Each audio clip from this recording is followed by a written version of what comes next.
Chapter 155. Lionel was likely the first to realize the problem, but he most definitely wasn't the only one.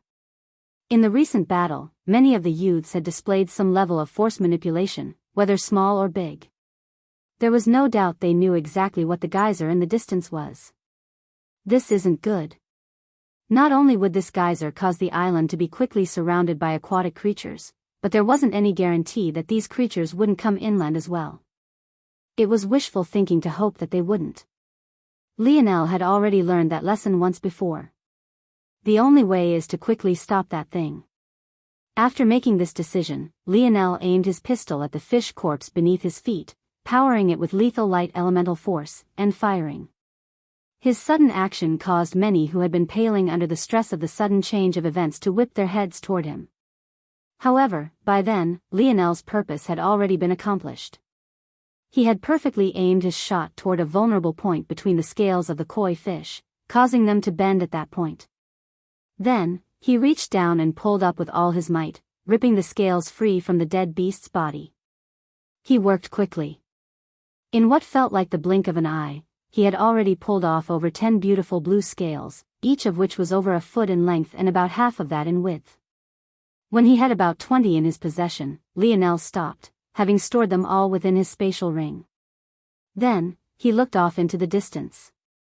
If you all want to survive this, I suggest we put aside petty disputes for now and head over there. If we don't stop it, we're finished. Lionel's calm voice had a magnetic appeal to the youths around him. They couldn't help but instinctively want to listen. Going over there? Are you insane? Of course. How could everyone be of one mind? Where there were those with one thought, there would always be those with the opposing. This was just the way of the world, the way things worked. The person who spoke was none other than Ruptured Artery. Despite his history with Lionel, he hadn't spoken out of spite. Instead, he spoke on instinct. How could that place not be dangerous?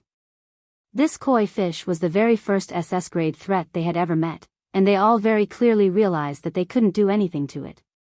If it wasn't for Lionel, they would have forever been unable to cross this region toward the center of the island. Knowing this, it was obvious to them that there was likely more than one such creature like this here. And, this also explained the scarcity of beasts as well. If they linked all of these points together, there was most definitely a horde of dangerous beasts maybe no less powerful than the fish beneath Lionel's feet ahead. After thinking to this point, how could they possibly dare to continue forward? The best choice was to wait for their overseeing commander to come back and retrieve them. I will only say a few more words to convince you. If they fall on deaf ears, I won't be responsible for what happens to you after this. 1. You're not the only ones in danger. Your commanders, waiting offshore for you all, are in even more danger than we are. There's nowhere to hide on the open ocean. Lionel had hardly begun when the youths turned several shades more pale. Having thoughts that their commanders were infallible would be utterly stupid. The metamorphosis just began. Even though higher-ranking officials could be said to have far greater combat experience than them as youths, the truth was that there wasn't a large power disparity between them and their commanders. There were very few exceptions to this. Geniuses like Old Hutch who could make progress even in a third-dimensional world, then explode with all their potential now were incredibly rare. Simply put, there were most definitely no such people amongst the commanders. Second, time is of the essence. Even if the commanders could deal with the initial wave, could they survive a second, a third, a fourth?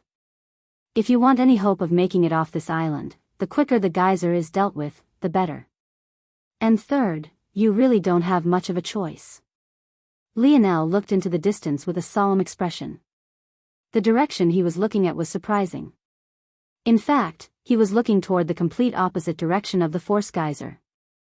The dense forest of trees began to rumble and quake. First, it was subtle. It was an ever so slight swaying of the grass or rustling of the leaves. Then, it felt as though the ground itself was trembling. Soon, even the thick trees themselves began to swing to and fro as though made of rubber. The promising youths looked toward their backs with an eerie cold permeating their hearts. They suddenly understood what Lionel meant. Though the number of beasts in the forest was less than they imagined there would be, there were still many there. It was enough for Lionel to have killed over 20 in just his first few moments on this island.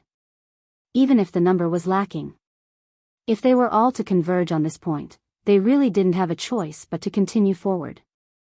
If they tried to fight against the tide of beasts, wouldn't they be swallowed whole before even realizing what happened? Having said what he needed to say, Lionel didn't hesitate to dash into the distance toward the geyser, thinking to himself that he most definitely needed a treasure capable of transportation soon. But unfortunately, that would require crafting something much larger than he ever had before. In force crafting, difficulty wasn't just decided by the overall grade of the treasure, but also the size of it. A craft that was extremely small or large was definitely much harder to craft even compared to a craft several levels higher in grade. However, now wasn't the time to think about such things. Lionel could only lament his bad luck. This was supposed to be an easy trial he could place first in with a minimum amount of effort. Why had it suddenly become a life or death situation? Something about all of this felt off. Things weren't so simple as they seemed. Chapter 156. Lionel crossed lake after lake and river after river. He knew that the youths were quickly following behind him, hoping to put some distance between them and the beast horde coming from the dense forests. The wild, thunderous roars and booming tremors seemed to be getting closer and closer. Lionel's internal sight remained vigilant, but his expression was only growing more and more solemn. He noticed that his senses were growing less sharp. It was almost as though something was interfering with his ability to see the whole picture clearly. It must be the increased density of force, or maybe it's the fact that force is so unrestrained and volatile. Lionel didn't have a perfect answer, but this was his best guess. However, he didn't get a chance to think of any more examples because his footsteps suddenly came to a grinding halt. His heels dug into the ground in an exaggerated manner. It was to the point he almost fell backward. Just now, he had reached the top of the largest hill in this stretch of land, only to find a sight that his heart plummet. Though this was an island with a relatively circular shape, there was just a single path toward the center of it. This was precisely why the actions of the blue koi fish had stalled the youths for so long. With it taking control of the single path forward, they had to either find a way to bypass it or kill it the very same way Lionel had. The reason that there was just this singular path was because entrances from all other angles were flooded with deep valleys that seemingly had no entry points. Together, they became deep pits with unfathomable depths. Flowing wind and chasing wind had already considered the idea of simply flying over these valleys. But, for whatever reason, that still ended in failure. As for exactly why, maybe only those two women knew. At this moment, those valleys became those eerie death pits once more, trapping them. The trouble was that they weren't trapping them outside, but rather, inside this time around. However, just this alone didn't warrant this reaction from Lionel. He had already known about the deep valleys that blocked the path to the center of the island. After all, he had been here for half a month. How could he not think of venturing further in to find more targets? The trouble was that his path had been blocked. He wasn't omnipotent, nor had he reached the point of being able to cover the island completely with his internal sight. As such, just like the other youths, he had to slowly explore the island, trying to find another entrance in. It was then that he was lucky enough to run into erupting volcano and was able to learn that it was precisely because this one entry point faced the location the Eastern Lookout youths entered the island that they were able to find it first, followed by those of the Southern Lookout. So, why was all this important? Why was it that Lionel was frozen in place, even to the point of becoming an anchor that stopped the youths from moving forward any longer? It was because the moment he reached the top of the hill, he saw an army. One shouldn't mistake these words to mean that a group of humans were below. No. Each and every one of those soldiers in Lionel's line of sight were beasts. They were separated by their species. One group of a few dozen was led by a large bear that stood at over 5 meters tall with brownish gold fur.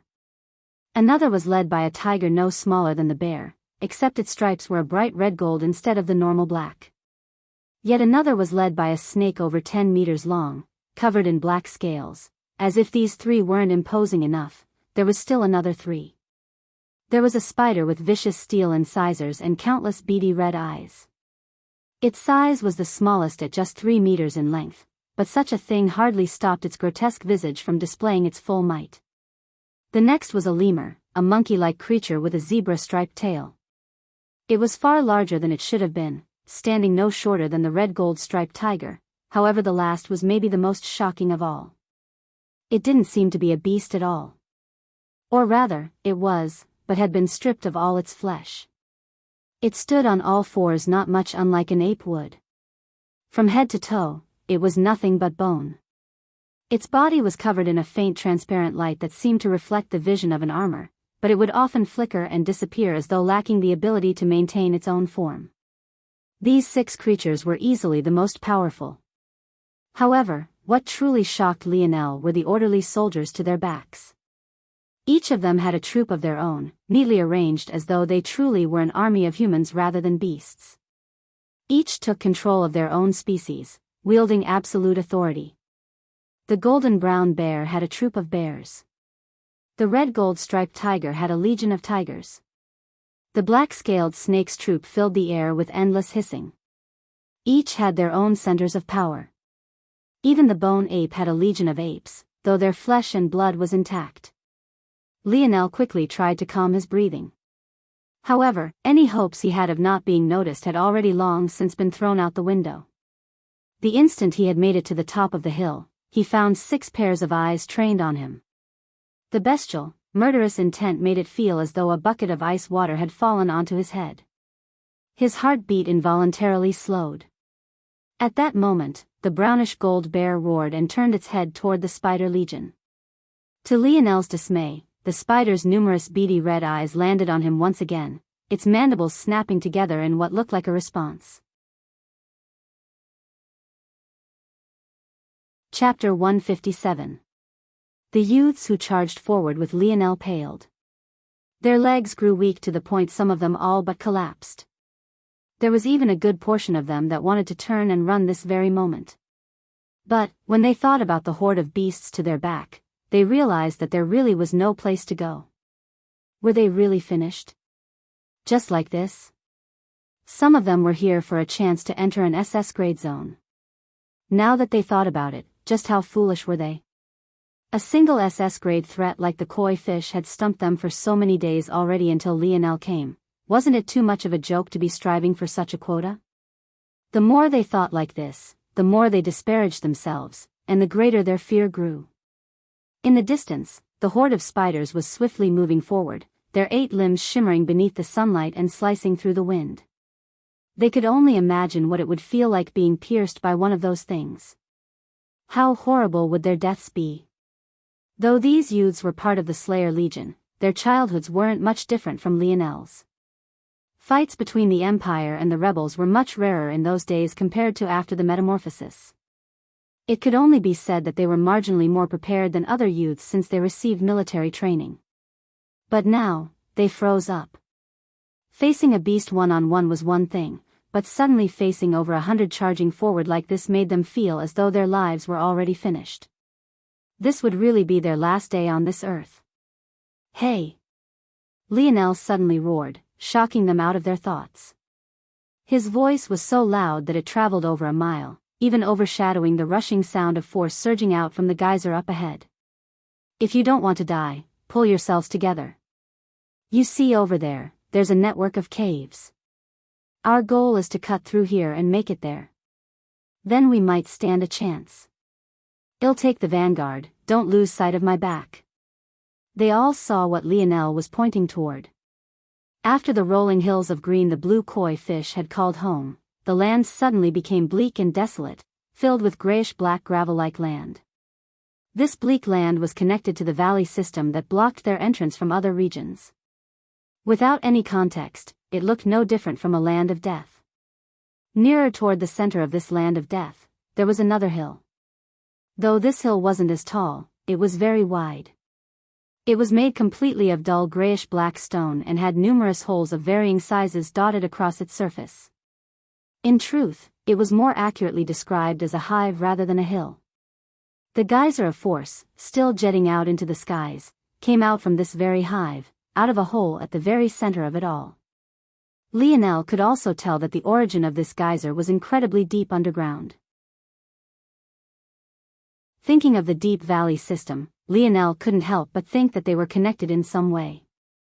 But, even though he intuitively felt this, he didn't have the time to put his brain power toward trying to figure it out.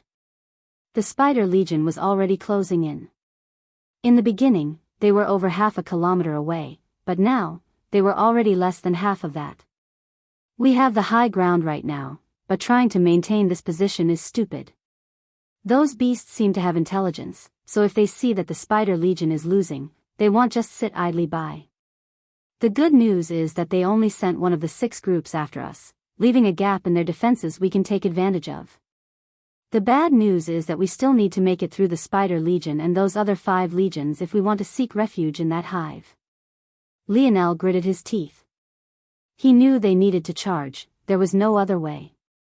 The truth was that turning back to pierce through the horde of beasts toward their backs would be easier. They had far less organization and would definitely be weaker than this threat up ahead. But, if they did that, then what? There were definitely even more beasts headed here from the ocean, having sensed the surge of force. If they couldn't deal with this problem in front of them, they would be finished. Lionel flipped his palm, a familiar spear appearing in his hand. Compared to the last time when its spearhead had been split by Hutch's blade, it had already been repaired. How could he come here without first comprehending spear force? After Lionel did this, the dictionary unlocked a lot of information about the spear domain ring for him. There were many useful things, but what was most important to him now was the fact that spears acknowledged by the ring can be repaired. Unfortunately, he had left the primitive man's spear outside for too long, causing its consciousness to dissipate. As a result, the ring no longer acknowledged it and was unable to repair it. But, this primitive woman's spear was different. Not as much time had passed, and since it was just a low-level spear of the spear domain, it didn't even take an hour to repair fully. Lionel's aura completely changed, becoming even sharper and more violent than before. Seeing this, the youths inexplicably felt a sense of calm. Before, when the aura was aimed toward them, they found it difficult to even breathe. But now, having experienced the aura of protection Lionel's teammates had for so many years already, they suddenly felt their strength surging. Lionel took out the dictionary and slipped it into his pocket. With the situation like this, he couldn't afford to keep it hidden any longer. What's the weakness of that Spider King? Lionel's sudden words caught the youths who had just regained their bearing off guard once again. But, they were even more shocked when there was an actual response. Ping replying to Seed, the seam between the head and body is a vital point. Lionel didn't even turn back after hearing this. Follow me, I'll carve out a path. He could feel his blood boiling. He understood that this was his true state. The state his lineage factor was meant to be in. Chapter 158. Hong. Lionel took a strong step forward. Lionel Morales, Force Amplified, Strength, 2, 59, Speed, 2, 38, Agility, 2, 43, Coordination, 2, 61, Stamina, 2, 73, plus 0, 05, Nullified, Reactions, 2, 63, Spirit, 2, 92, Force, 0, 60. The grass beneath his feet swayed wildly, being pressed down by his momentum as he took yet another step forward.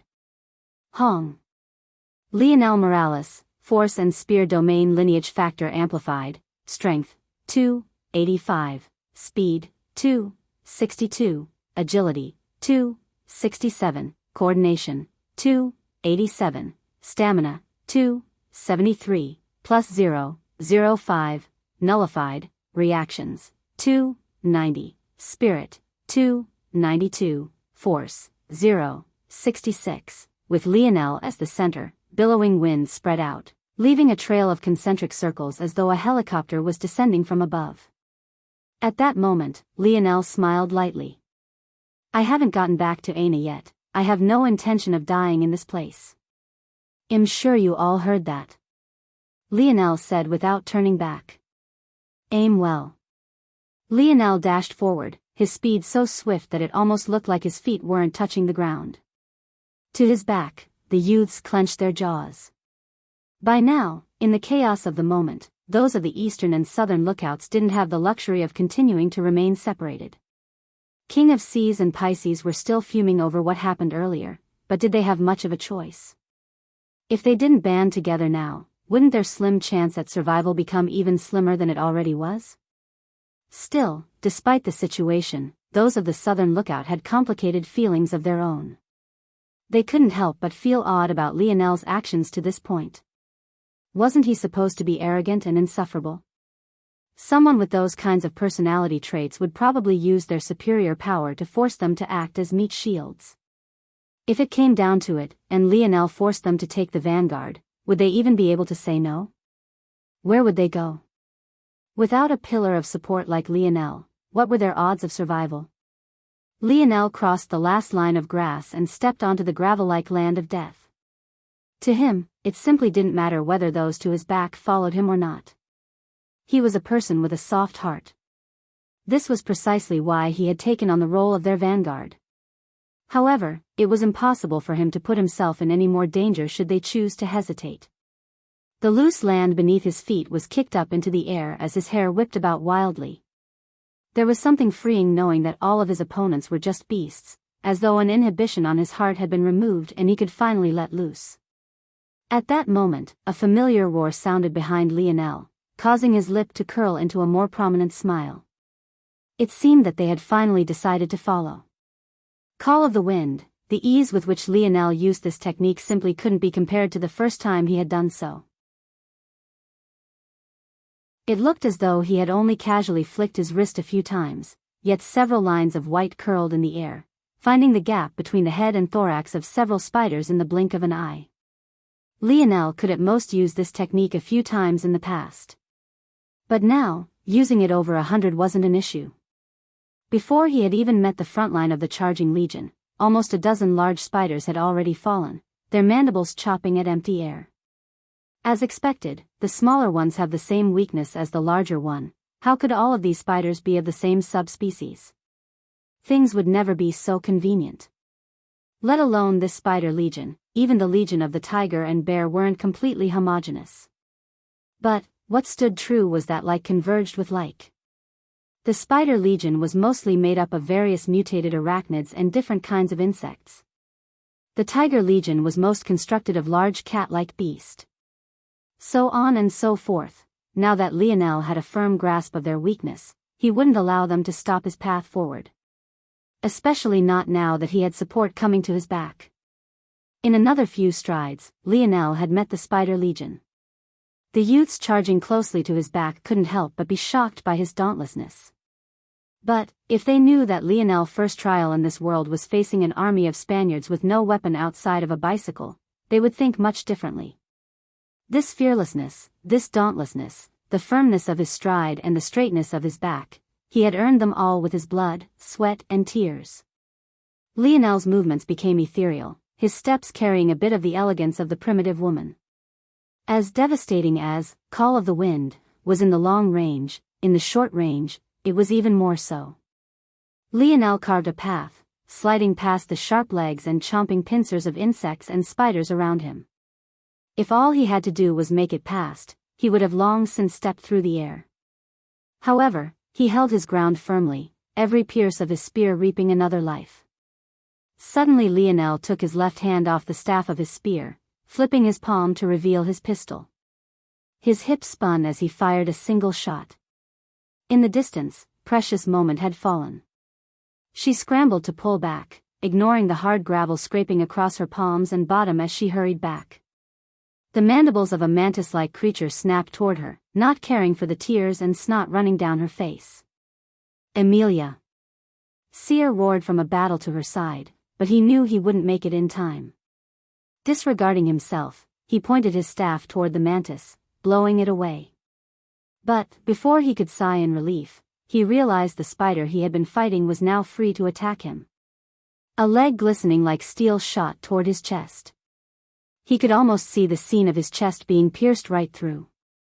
However, he could have never expected a single shot to find its mark at that very moment. The spider had hardly raised its legs before it fell limply to the ground, unable to get up again. Seer looked toward the direction of the shot, only to find Lionel's back looking back at him. A feeling of gratefulness welled up in his chest. He fired that shot even before I saved Amelia. Just how did he predict what would happen? Unfortunately, this wasn't the time for him to ask this question, because his savior was facing his own problems now. After seeing Lionel take out so much of its own, the Spider King, which had been taking a back seat, suddenly couldn't any longer. Lionel's jaw steeled. Give me a rundown of this spider's abilities. Chapter 159. Ping evolved life form detected. Kingdom, Animalia, Phylum, Arthropoda, Class, Arachnida, Order, Araneae, Infraorder, Mygalomorphae, Family, Theraphosidae, State, Evolved, Abilities, Ping generating nomenclature. Venomous touch, Tier 8 black-grade venom detected. This venom has been infused with every fiber of this creature's being. Rebounding web, spider silk with astonishing elasticity. Sturdy web, spider silk Tier 7 black-grade toughness. Weakness, between head and abdomen, evaluating power, Ping, evolution stage, elite Tier 7 black, Lionel's brow furrowed. He had been very worried about the webs of these spiders when he charged, but he didn't expect that the matter would be even more troublesome than he originally thought. To make matters worse, this still wasn't considered an SS grade threat? Tier 7 black, that translated to S grade. But, what was with the elite tag, what did that mean? Now that he thought about it, Lionel remembered that the octopus was classified as peak Tier 7 black. So there were separations like this? No matter how curious he was, Lionel knew that this wasn't a time to ask this question. All he needed to guess was that this spider was a greater threat than the octopus. Knowing this, he had to ask questions that could help him keep his life. Can my chain necklace block the toxicity? Ping replying to Seed, the energy shield can block about 80% of the venom's toxicity. Lionel's frown deepened, but his footsteps didn't stop. He dashed toward the spider, but when it seemed they would clash, he suddenly changed directions, headed off to the side with all the might he could muster. He knew that the spider would chase after him because all along the way, his spear had never stopped. He continued carving a path forward, outpacing the spider by a measure. Lionel could tell by the spider's stats that its speed was actually much higher than his own. However, its agility was very low. Making it navigate a battlefield like this, especially when it had to be careful not to poison its own legion, was about the best thing Lionel could do at this moment. Is there no other way to deal with the spider's venom? Lionel knew he needed to be incredibly specific when asking questions to the dictionary. It wouldn't simply offer him up answers based on the situation. So, Lionel had slowly learned to keep an open mind and ask things he might not usually ask. In his mind, he didn't have anything else that could deal with venom. But who knows if this was really true? Outside of his expectations, it seemed he was correct to ask. Ping light elemental force has a strong healing effect and is the bane of many toxins. Seed's light elemental force is still too low to be considered immune. Lionel's eyes widened. Too low. There are levels to light elemental force? Lionel really didn't expect this. He thought that a force-strengthening deviation was as advertised. He didn't expect for there to be more. Ping yes. Even in the midst of the battlefield, Lionel couldn't help but curse under his breath. Couldn't this damned dictionary be a bit more forgiving? Why did every answer need to be so short and to the point? It really never touched on anything he didn't directly ask it. Lionel couldn't help but wonder how many things he had missed out on because of this. Forget it, now isn't the time to ask this. That damned spider is hot on my heels. Lionel knew he couldn't put too much effort into running away from the spider. Though he felt he could escape on his own, he was meant to be acting as a vanguard currently. If he strayed too far, instead of opening up a path, he would be allowing the other youths to get swallowed up. The youths who had come to this hunt still number about 80 or so. With such a number, even though they were still vastly outnumbered, it was definitely better than going in alone. Lionel needed them as much as he didn't have the heart to leave them here to die.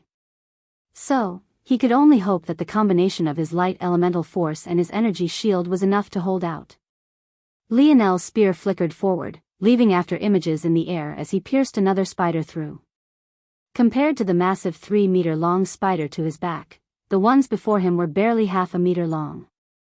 But, were still far larger than what one would expect. The gross creatures sent a chill up even Lionel's spine, but he still pushed them down his spear like a kebab before turning back and whipping them toward the quickly approaching spider. The spider leader's leg lashed out, slicing the soaring corpses in half with a single strike and causing a rain of green guts to fall from the sky. In that moment, its vision was obscured, allowing Lionel to rapidly close the distance. Lionel ducked down and slid across the gray gravel, trying to get beneath the spider's body to attack its weak point. But, just as he was going to succeed, the spider leader seemed to realize that something was off. Its mouth opened, its mandible-like protrusions snapping as a violet fog fell from its mouth. Lionel quickly held his breath, explosively retreating. Damned dictionary. It said venomous touch, it never said anything about venomous fog. At that moment, a white strand of silk shot out like a bullet. No, it wasn't completely white. Beneath the sunlight, it reflected a slight hint of fluorescent purple. It was so subtle that even with his senses, Lionel almost didn't catch it. Lionel immediately recognized that this was the spider's true ability. He had wrongly accused the dictionary this time. Venomous touch was described as a venom infused into every fiber of the spider's being. That would include its breath. Damn, Lionel rolled out of the way in a sorry state, just barely managing to dodge the bullet of silk. But, the insect beast behind him's cry of pain made it obvious that it wasn't so lucky. Lionel turned back to find it quickly turning purple, then black, then erupting into a cluster of dark fog and ash. If he didn't know better, he would think that it had been burned in a furnace. It was now that Lionel suddenly realized that maybe the other 5 legions of beasts hadn't made a mistake just sending the Spider King here. Chapter 160. Lionel's expression grew dignified. He was reluctant to use his light elemental force. It wasn't because he was trying to hide it, but because the consumption was too great. Not only did it drain his spirit, but it also drained his force at a much faster rate. Though his spear force also had the same impact on him, it wasn't nearly as exaggerated. But this also made sense since his spear force wasn't as powerful either. But, at this point, what choice did he have? Hong. The dull color of Lionel's eyes suddenly lit brightly, a blinding glow shooting out from within their depths. Come on, you damned bug. Lionel flashed forward, leaving a streak of gold in his wake. He looked like a shooting star streaking across the battlefield, catching the eye of several of the youths battling for their lives. Their blood couldn't help but boil watching Lionel face up against this Spider King on his own. Was this his ability? They all seemed to have this thought. Lionel crossed into the foggy venom domain of the Spider King, sending several piercing strikes forward at once. The Spider King's response wasn't slow. Its sharp steel-like legs deflected the first few as its mandibles chopped at Lionel. When it saw Lionel retreat out of the way, another streak of silk shot from its mouth, heading directly for him. Shockingly, Lionel didn't dodge this time, facing the strike head-on as a pistol appeared in his hand, already loaded with a dart. Bang!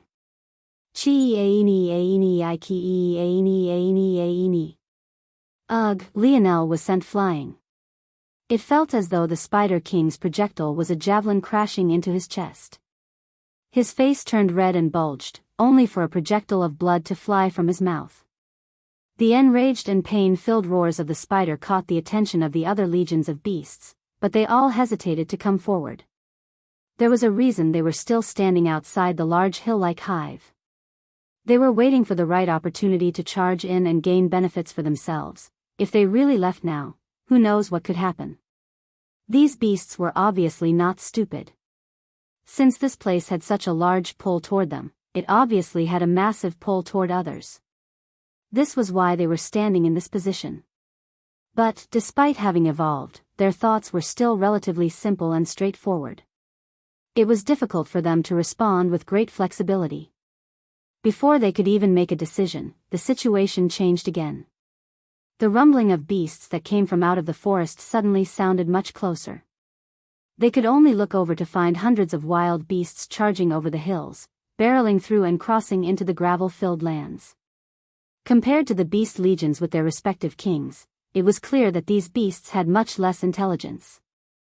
Their tongues hung out from their mouths, a red tint coloring their eyes as though they had lost their minds. They wanted nothing more than to find the source of all this rich force. Another sharp crack rang out in Lionel's ears as he slid across the ground. He was very much familiar with this sound. He knew that his chain necklace had suffered another break. Sweeping his internal sight over it, his expression somewhat paled. The first break had caused its efficacy to drop by 10%. This time around, the treasure only had 70% of its initial strength left. Lionel didn't even have a mind to care about his current situation. This treasure had saved his life too many times already. If it really broke completely, it would be too great of a loss to swallow. He grit his teeth, glaring toward the screaming spider who seemed to not even have a mind to organize its own troops.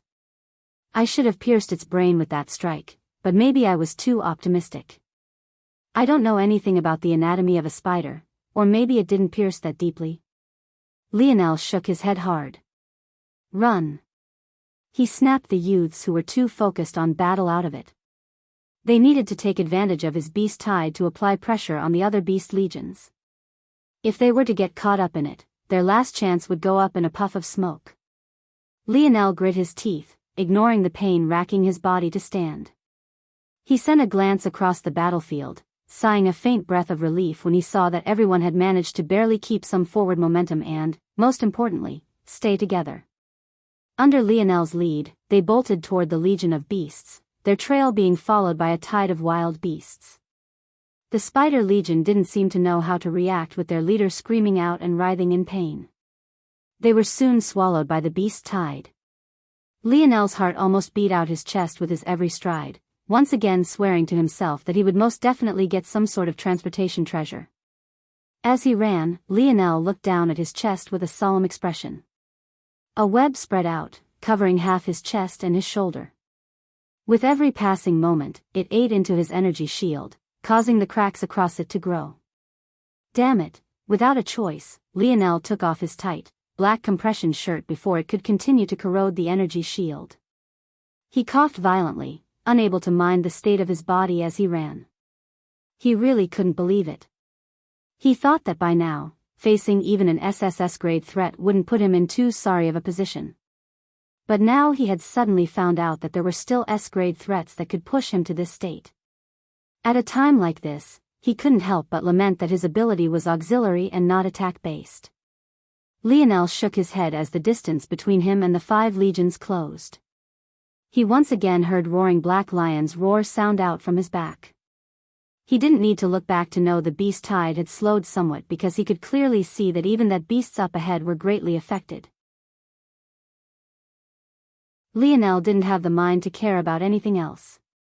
All of his being was focused on charging through the gap left by the Spider Legion. He wouldn't let anything stop him. His oppressive aura involuntarily shot out from his body, covering the lands before him in a layer of oppression.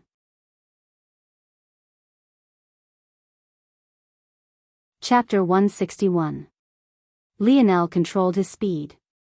He was more than capable of leaving the trailing youths to his back far behind, but would doing this benefit him? If anything, it would put him in danger. Not only did he need to maintain their pace such that they were ahead of the beast tide, he needed to ensure they could also remain together. With him in the lead, he perfectly took into account the speed and stamina stats of everyone.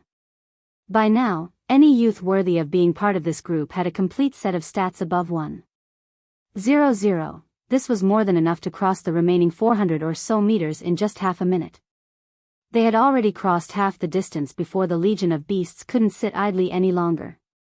Lionel didn't know why it was that they were still waiting, but what he was certain of was that they didn't want anyone entering before they did. The brownish gold bear stepped forward, roaring as though giving a warning. The beast tied behind the group of youths faltered for a moment, but it seemed that they had completely lost all reasoning. It was clear that this fact completely enraged the brownish gold bear. He raised up onto his hind legs, billowing into the skies before slamming his front paws down. The earth suddenly became turbulent. It seemed for a moment that nothing would happen, but then an earthen tide suddenly rose into the skies, causing Lionel's expression to change violently. Earth control? This bear needs to die. The moment Lionel made the decision, he didn't hesitate. The only chance for him and the youths with him to survive was to enter the hive network, making use of the network of tunnels to both hide and find a path toward the source of the force geyser. However, if there was an earth-controlling beast that entered into a network of tunnels with them, they wouldn't even know how they died. If others heard Lionel's thoughts, they would think he was crazy. Though his line of thinking was correct, how could he possibly spare time for such a thing? Anyone else would focus on surviving this situation first, then worry about what came later. However, Lionel had been a star quarterback. Every move he made on the football field considered what might happen 5, 10, even 20 plays later. Sometimes, it wasn't worth taking a victory if it guaranteed a loss later. Likewise, it was sometimes worth it to eat a loss for the sake of ultimately grasping victory. Looking at the compression shirt in his hand, Lionel's eyes flashed. "Do your best to dodge," Lionel roared. There was a limit to his abilities. While he could put himself on the line to deal with this beast, he couldn't also help them all dodge this attack. But he wasn't worried. These were all promising youths for a reason.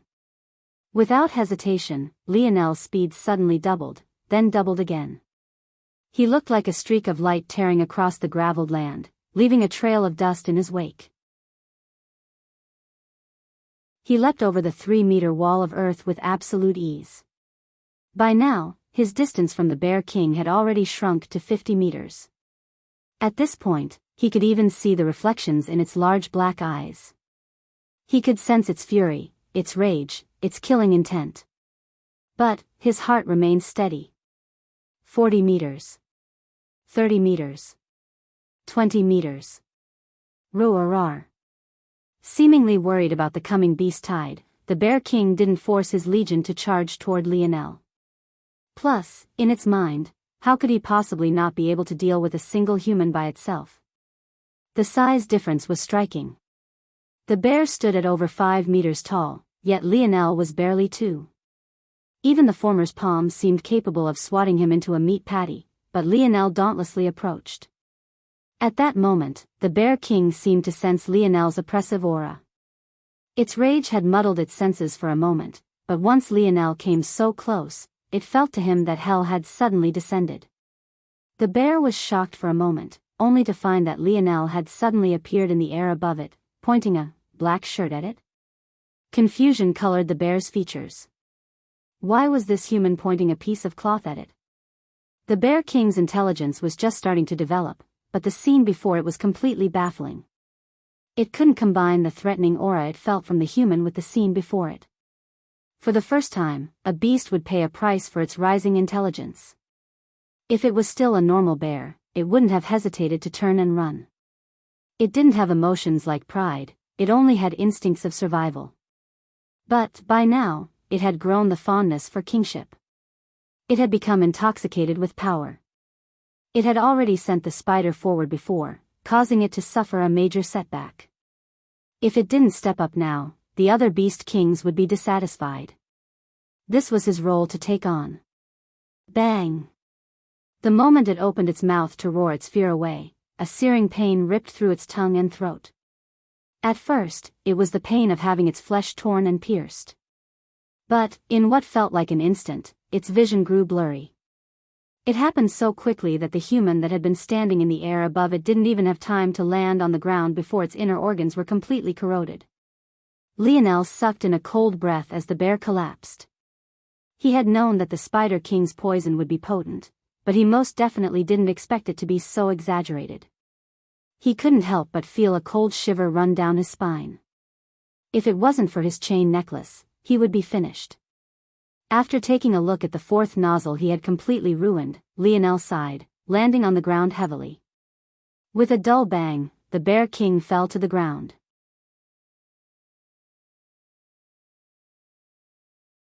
Chapter 162. The fall of the Bear King was almost like flipping a switch. The shocked beasts suddenly began to release howls of rage. The beasts under the Bear King's rule especially lost control, charging forward without regard for anything. But what shocked Lionel was the direction they charged. Instead of coming toward him like he had expected, they actually charged toward the force geyser, leaving Lionel speechless. He had thought that out of some sense of loyalty, these bear beasts would go all out and fight him to the death. But it seemed that he had greatly overestimated them. Or maybe he was just lacking in understanding. Ultimately, these were wild beasts. They hadn't evolved to the point their thoughts were as meticulous as humans. Only the S-grade elites among them were slightly better, but even then, that seemed to have as many downsides and upsides judging by the way the Bear King died. It was likely that even SSS-grade beasts couldn't match up to humans in intelligence. They might only be capable of doing so after entering the realms of the fifth dimension or higher. Either way, this was a good thing for Lionel. The path toward the hive now suddenly had two massive holes in it, and there was even a horde of bear creatures opening the path for him. Taking a look over his shoulder, he found that the youths had just about caught up during his battle. After a faint nod, he bolted forward, not having time to reprimand the segmented cube for sucking up the Bear King's corpse. What the hell could he do with that poisoned meat? He didn't even feel like the beast crystal would be safe to use any longer. But now wasn't the time to consider any of this. There was suddenly a new challenge before Lionel now. Despite the fact the hive was now practically right before them, what would they do after entering it? And what was the situation inside? Though their large number was an asset before, if the tunnels of the hive were narrow and cramped, this advantage would quickly become a disadvantage. Lionel felt a headache coming on, but he followed the charging bears in without hesitation. He could only ignore the roars coming from the remaining 4 legions of beasts. Unlike the beasts, Lionel didn't charge into the first tunnel he could. After reaching the range of the hive, he leapt up, quickly climbing the hill-like structure and dropping down a tunnel with a fairly shallow fall.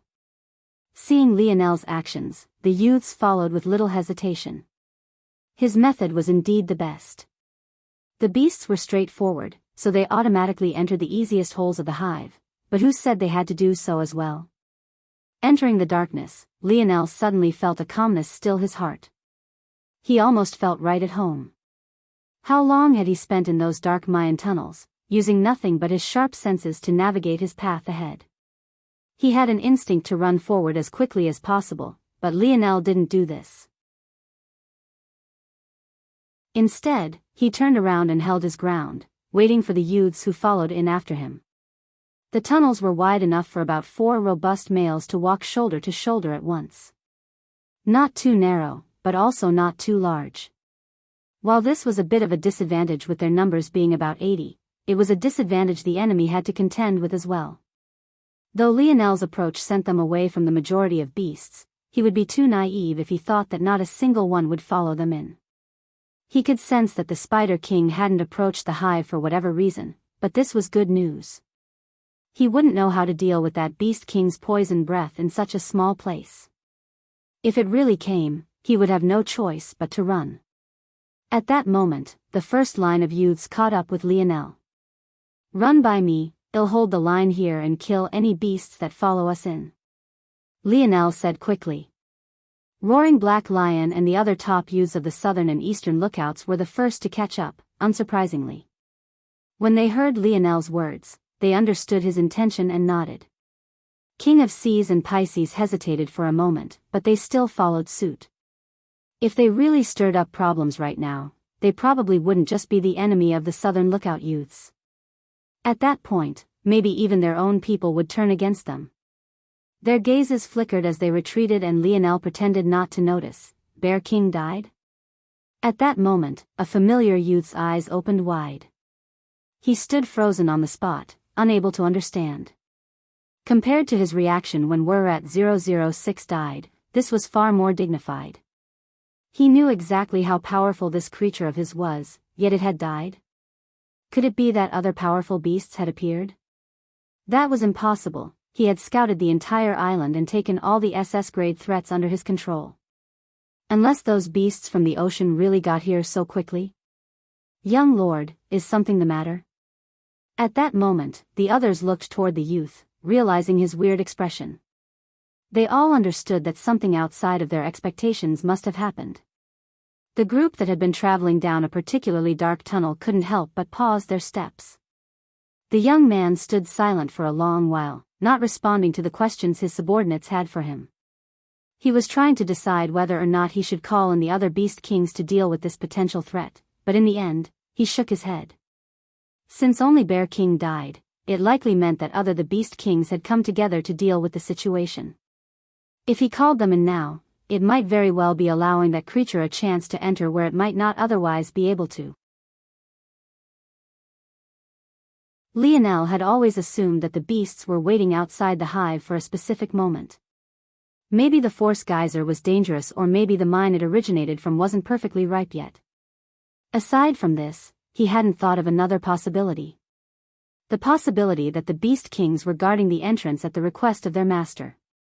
The youth looked up from his thoughts. Let's go, we need to explore these tunnels and find the path toward the force crystal mine faster. The guards around the youth looked toward his multi-lens monocle and didn't dare to disobey.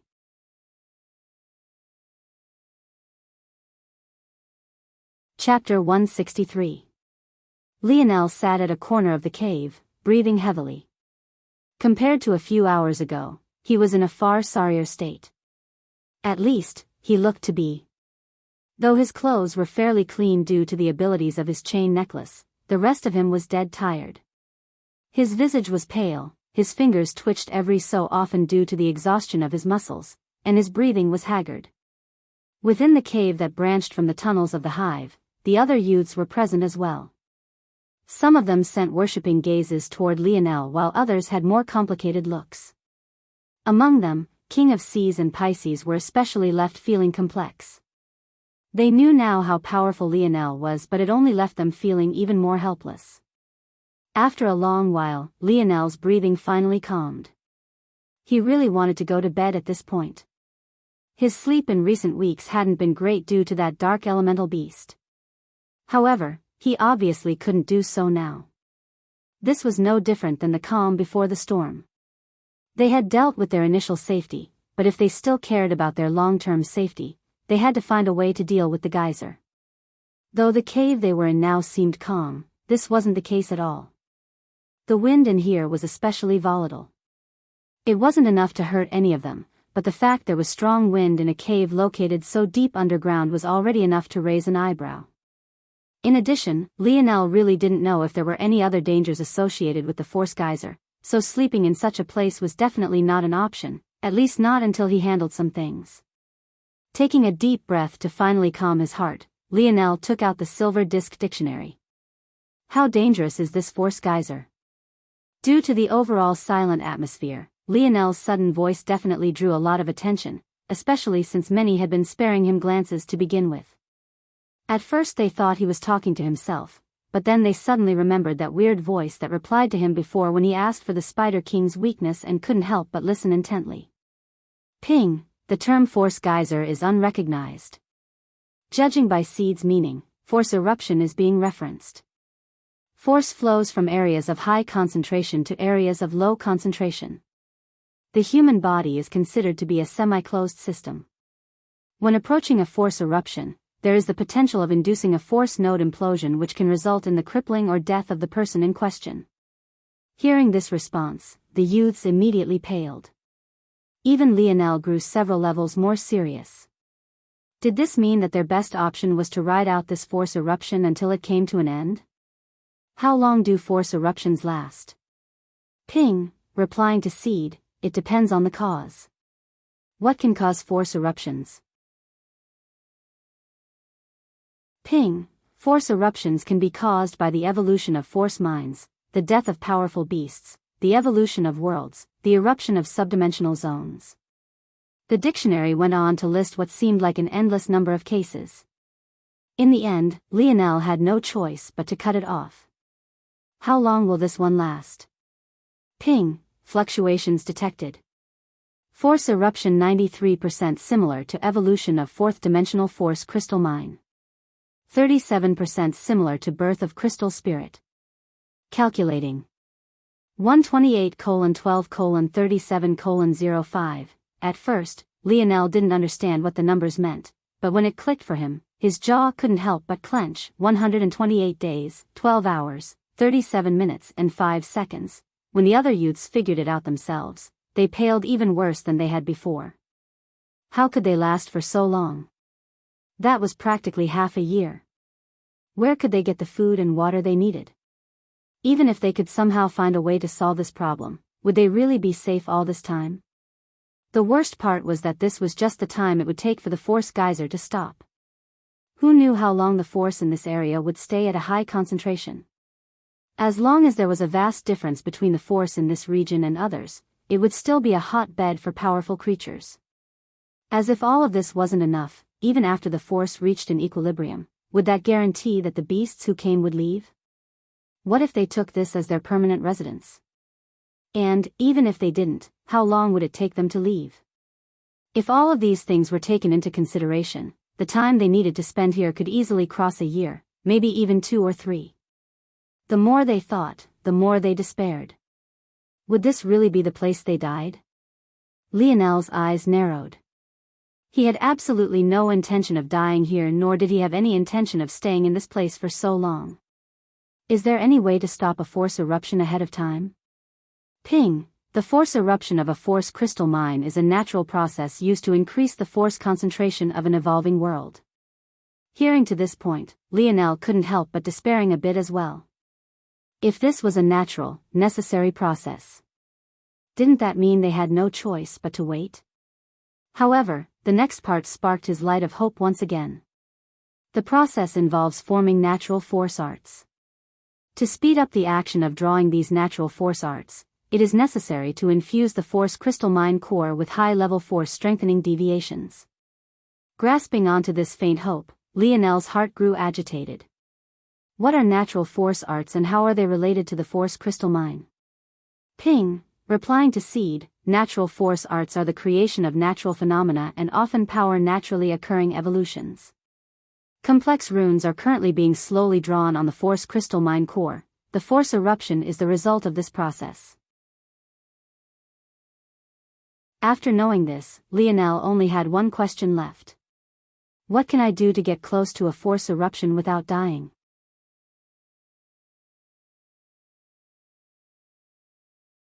Chapter 164.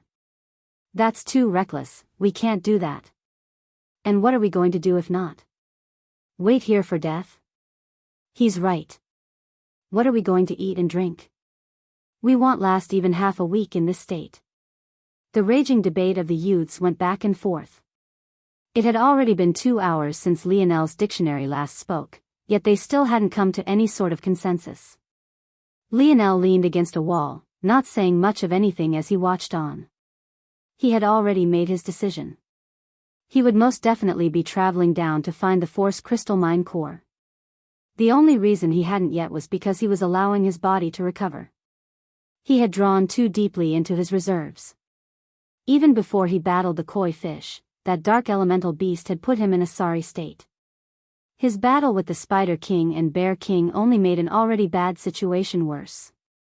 As if that wasn't enough, it took him another few hours to kill all the beasts that entered the same tunnel they had. For now, he needed sleep and rest. After that, he would think of a plan. He didn't know enough about how this hive was constructed. It was very possible that it was separated into segments that couldn't be accessed from one another no matter how much one walked through them. In that case, it might be necessary to exit this network of tunnels and enter again through another entrance. Thinking to this point, Lionel couldn't help but sigh to himself. Why was nothing ever easy? Unfortunately, he had learned long ago in the Mayan tomb that his internal sight couldn't penetrate walls. At best, he could snake it through the paths and look ahead. Lionel suddenly looked up, feeling that someone had suddenly sat by his side. It didn't take him long to realize that it was roaring Black Lion even in the dim lights. It's funny to watch them, don't you think? Lionel chuckled slightly.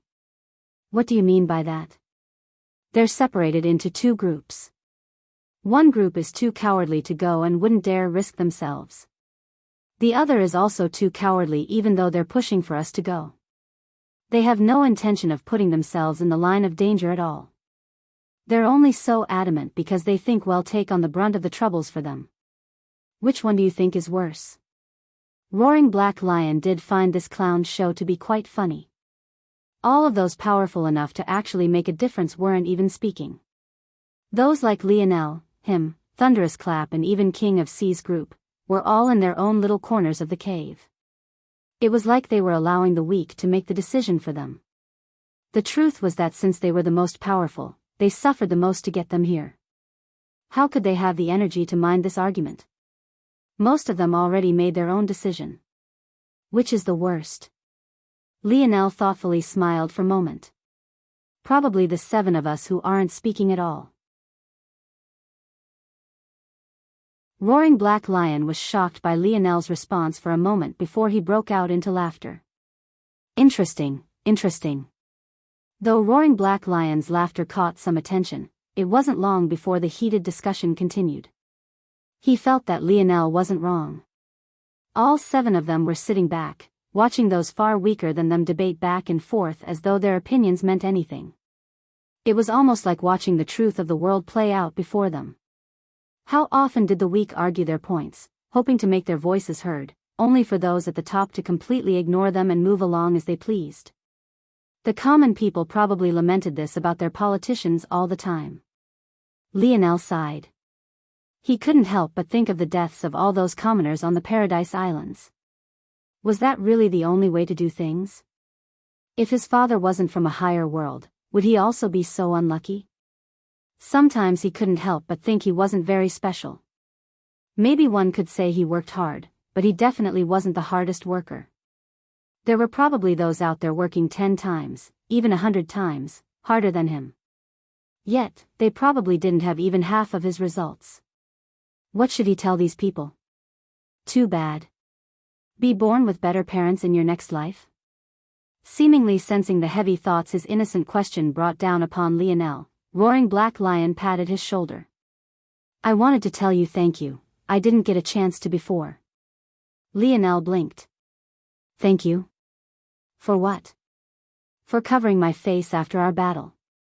And, I guess for also clearing a path for all of us to get this far. I know you didn't have to. Lionel's brows raised. He didn't expect such a simple action of his to elicit such thankfulness from Roaring Black Lion. He hadn't even really thought about it much back then. He only thought that since they were all obviously hiding their faces for a reason, he should help them out with that. Lionel himself didn't really care much about the mask he wore either. He only wore it for the sake of blending in. The Empire definitely knew everything about him already. At this point, there wasn't much of a need to hide himself in this way. Though that brute over there doesn't say it, he's thankful too. Roaring Black Lion said with a laugh, pointing toward Thunderous Clap. Lionel smiled. There's no need to thank me, it didn't take much effort on my part at all. Roaring Black Lion looked Lionel up and down as though trying to figure something out. What, is there something on my face? You're too easy to talk to, Sir Indomitable. Roaring Black Lion said in an overly servile manner. Lionel laughed. I didn't even pick that name, didn't you guys pick it for me? Who the hell would give you that name? Stop bullshitting. The laughter of the two men seemed to ease the tension they were feeling. However, Lionel didn't expect that another would sit beside him at this point, and it would actually be Flowing Wind.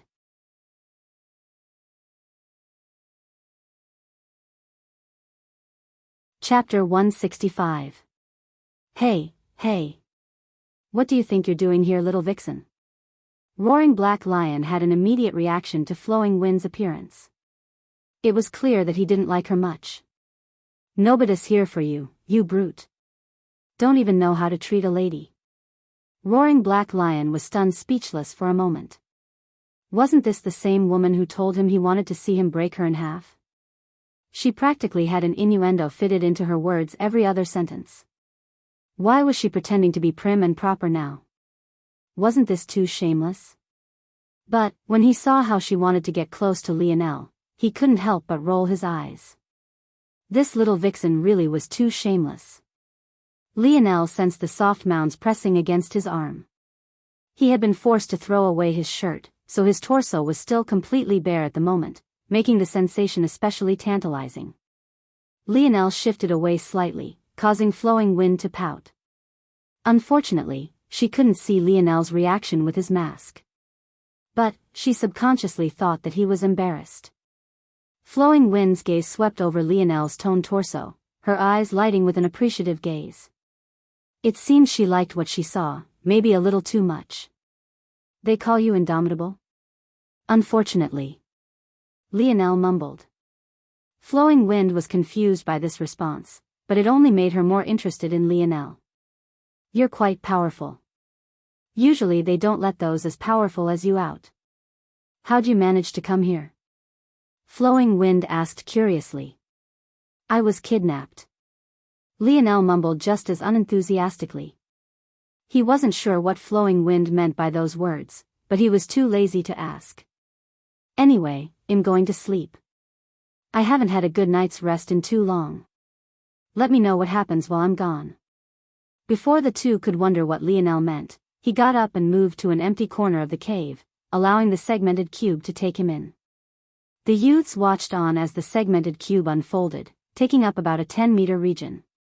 This was at least 10% of the cave, but no one dared to feel dissatisfied. Without Lionel they wouldn't have even made it so far. Roaring Black Lion and Flowing Wind's gazes met without Lionel between them, sparks flying. Aren't you going to scram now? Flowing Wind giggled as though she hadn't heard the words. Is that friend of yours gay?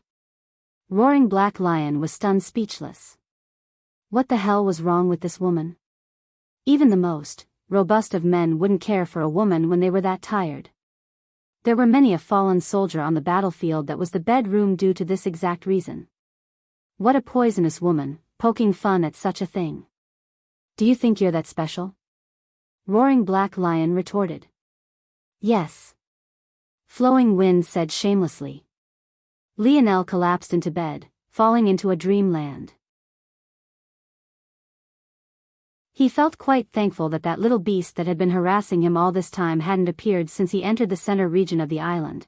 While Lionel was sleeping, the commanders who were offshore of the island were battling for their lives. Violet Rain looked off into the distance toward the force geyser billowing into the skies. Her expression couldn't help but flicker between helplessness and a complicated feeling. Suddenly, another massive tentacle surged up from the turbulent sea. Damned beast, die. Her hair fluttered, turning a slight shade of dark violet. Her eyes gained the same tint as she raised her arms into the air. Violet clouds appeared above her head before a torrential rain of violet droplets fell. Screee. With every droplet that fell, another piece of flesh was melted away. In what seemed like the blink of an eye, a tentacle of over 10 meters in length became nothing more than bubbling, putrid liquid on the surface of the ocean. Violet Rain's ability was likely one of the only reasons Southern Lookout's ship had managed to last so long. The longer she kept it activated, the more toxic the surrounding waters became, and the less likely creatures were to approach them. As a result, most of the beasts took the long way around their ship, avoiding them entirely. After all, the source of the force they wanted so much wasn't coming from the commanders. However, despite this, Violet Rain's expression only grew uglier and uglier. She couldn't help but worry about the youths on the island. But, she also knew that charging ahead to go to save them would only lead to her and the crew's death. Her strength wasn't far above that of the youths. In fact, she wouldn't necessarily win in a battle against any of them. Though her ability was powerful, it was also extremely taxing to use as well. It was simply impossible for her to use it endlessly. Mellow trees. What's the situation? Have you managed to call for reinforcements yet? Violet Rain called out. We're trying our best, but the force eruption is making communication difficult. We might have to leave the range of the island entirely first. No. Violet Rain vehemently disapproved. What if the youths came to the shore looking for them? At least with her here, there was a small safe haven around the poisoned waters she created. At least the youths would stand a chance if they waited. But, if they left, what would happen to the youths? How could Violet Rain know that all of the youths she was worried about had already entered the eye of the storm? Violet Rain, we need to weigh the pros and cons here. Mellow Trees tried to persuade. Stop, stop, stop. Violet Rain waved a hand. I don't believe for a second that we are the only ones aware about this force eruption. Not only are we aware, the Eastern Lookout commanders definitely are as well. And it won't be long before the lookouts themselves are aware as well. We have to stay here and wait for reinforcements. Keep trying to see if you can get a message through. The other commanders looked at one another and sighed. Violet Rain didn't have a higher status than any of them, but she was the closest to her next promotion because her ability was rated within the S grade. For now, they could only listen to her words. Damned brat, you better not really be a spy. As long as you aren't, help those kids get out of there. Who knows how Lionel would react if he knew Violet Rain was thinking about him like this.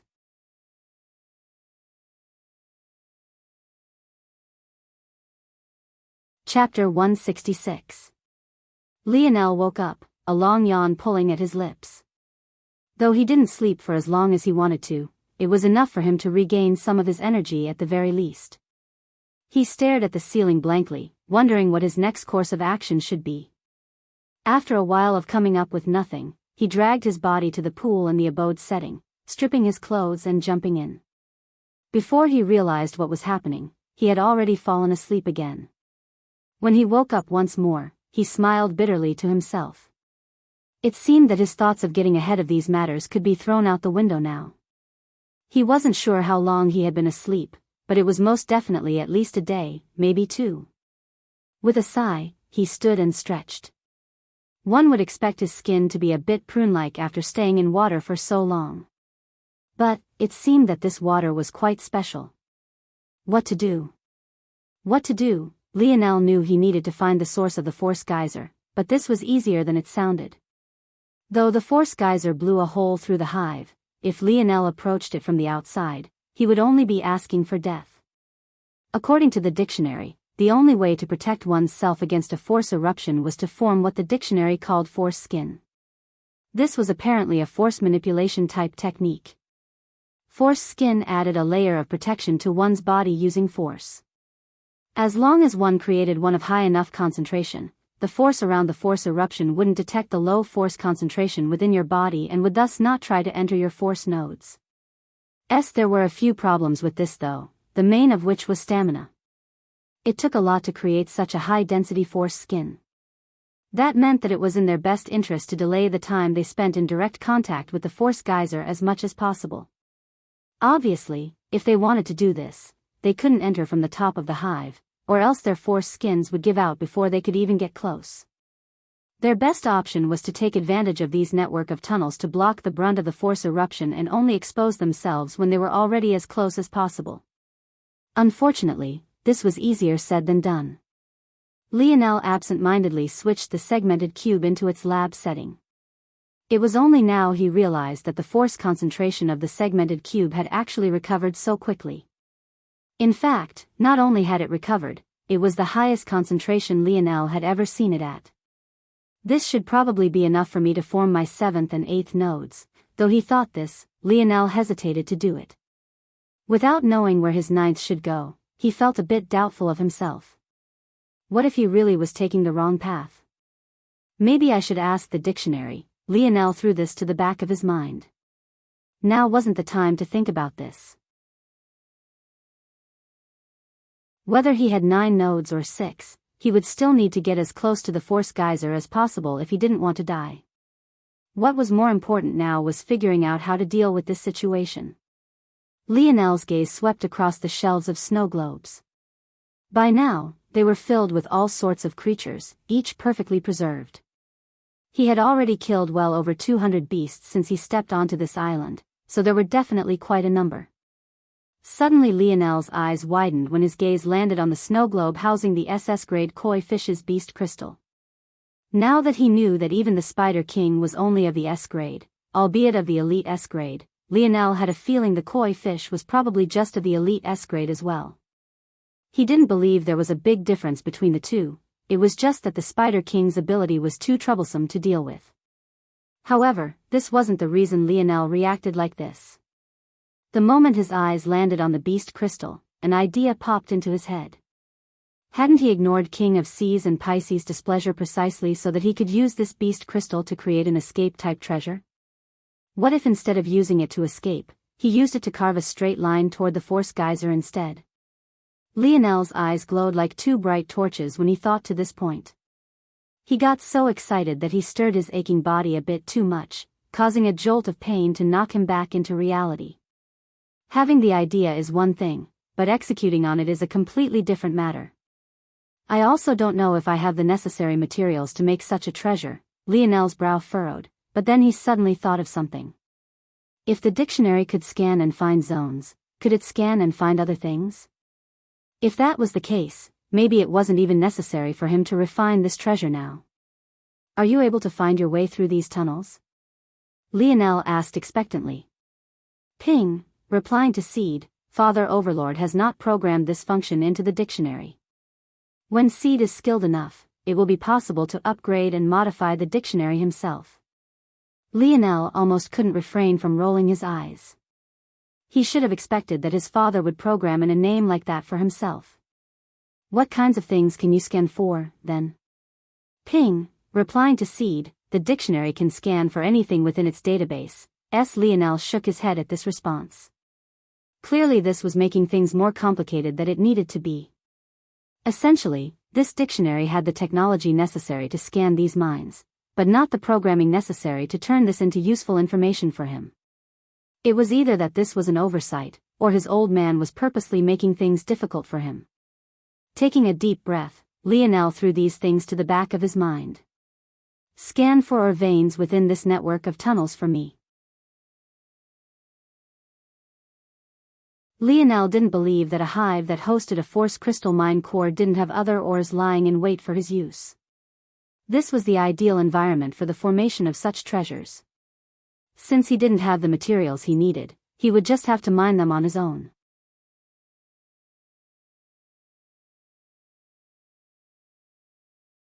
Chapter 167. When Lionel reappeared within the cave, several eyes looked toward him at once. Their reactions were so quick that Lionel could practically hear the wind their spinning heads caused.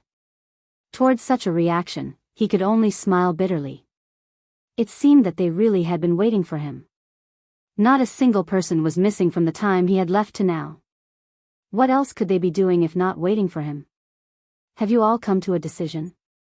Lionel asked.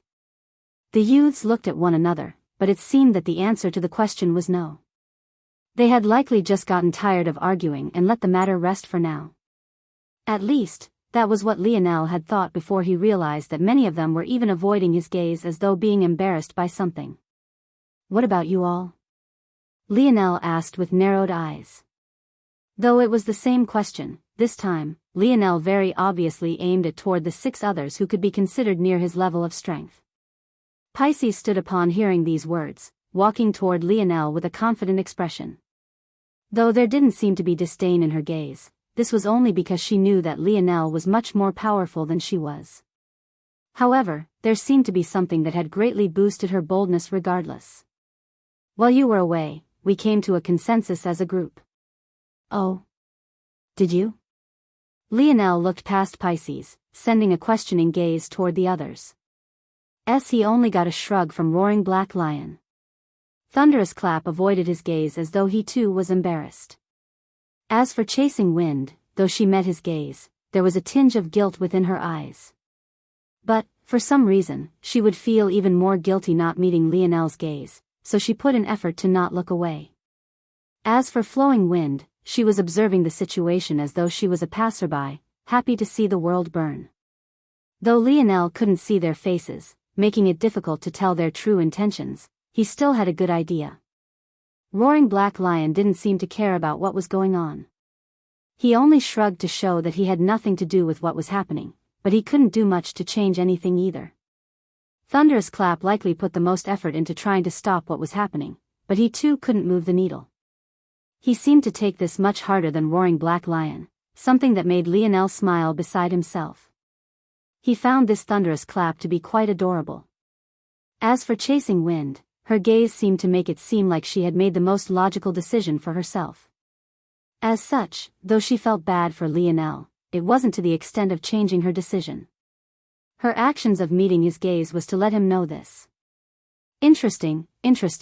The last person Lionel looked at was King of Seas. He seemed to have the most sour look in his eyes, as though he was losing out even more than Lionel. After seeing this, Lionel had a decent idea of what decision these people had come to. I don't agree. Before Pisces could even explain what was going on, Sears suddenly called out. I don't agree either. Precious moment affirmed Sears' words. The two of them had been saved by Lionel at a critical moment. Had it not been for Lionel, they would be dead. How could they agree to this? In truth, it wasn't just them that had been saved. Even setting aside the fact that Lionel taking the vanguard had kept their casualties to a minimum, there were many others he had directly saved just like the two of them. Your opinions were already heard. We came to a consensus as a group. Further words are meaningless. I'm sure you already remember the vote totals. Pisces spoke coldly, not allowing the two to say any more. She swept a glance of indifference toward them before looking back toward Lionel with her lofty expression as though everything was playing to her tune. In your absence, we decided that our best chance at survival was for you to hand over the SS-grade beast crystal to me. As long as I ingest it, there is a high chance my ability will mutate to gain some characteristics of the koi fish. In that case, maneuvering through these tunnels will become much safer for us all and we'll be able to follow the advice your treasure gave us. That day, they had all heard the words of the dictionary. So, they knew well the importance of approaching as closely to the force geyser as possible before facing its direct might. If Pisces could awaken this ability, it really would be their best chance. Lionel didn't have much of a reaction to this. Instead, he looked toward King of Seas. And why did everyone choose you and not him? A tinge of red flashed by King of Seas' gaze. It seemed that he now hated Pisces just as much as he hated Lionel. But, there was nothing he could do about it anymore. Pisces sneered, thinking that Lionel wanted to sow discord. But, she replied calmly as though everything was still easily within her grasp. In her opinion, the big obstacle had been King of Seas, not Lionel. It wasn't because the former was more powerful than the latter, but because only the former could sway public opinion away from her. It's simple, really. King of Seas' affinity with water can only be considered auxiliary. His main ability is his transformation into a merman. This allows him greater defense, strength and speed, in addition to a boost to these things while in the presence of water. Of course, he also gains the ability to breathe underwater as well. Pisces explained patiently and without hurry. However, water manipulation is my main ability. Compared to him, the likelihood of my ability mutating is far higher. So, if we were to take a chance on anyone, it should most definitely be me. Numerous people nodded to this, even Chasing Wind. It seemed that she had also been swayed by this logic. It did indeed make sense. And, in Chasing Wind's opinion, it would be quite selfish of Lionel to refuse. After all, he didn't have a water ability. I hope you don't take offense to this.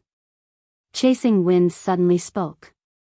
In fact, if Lionel thought about it, this was the first time he had ever heard her voice. We are only trying out best with what we have. Had you had a water ability, none of us would have agreed to this. Lionel nodded toward this. He indeed didn't feel angry about this. That said, I understand where you all are coming from and there isn't anything wrong with your line of thinking. Pisces' smile bloomed when she heard this, almost as though the beast crystal was already in her hands. Unfortunately, I still can't agree. Toward this, Pisces' expression could only darken.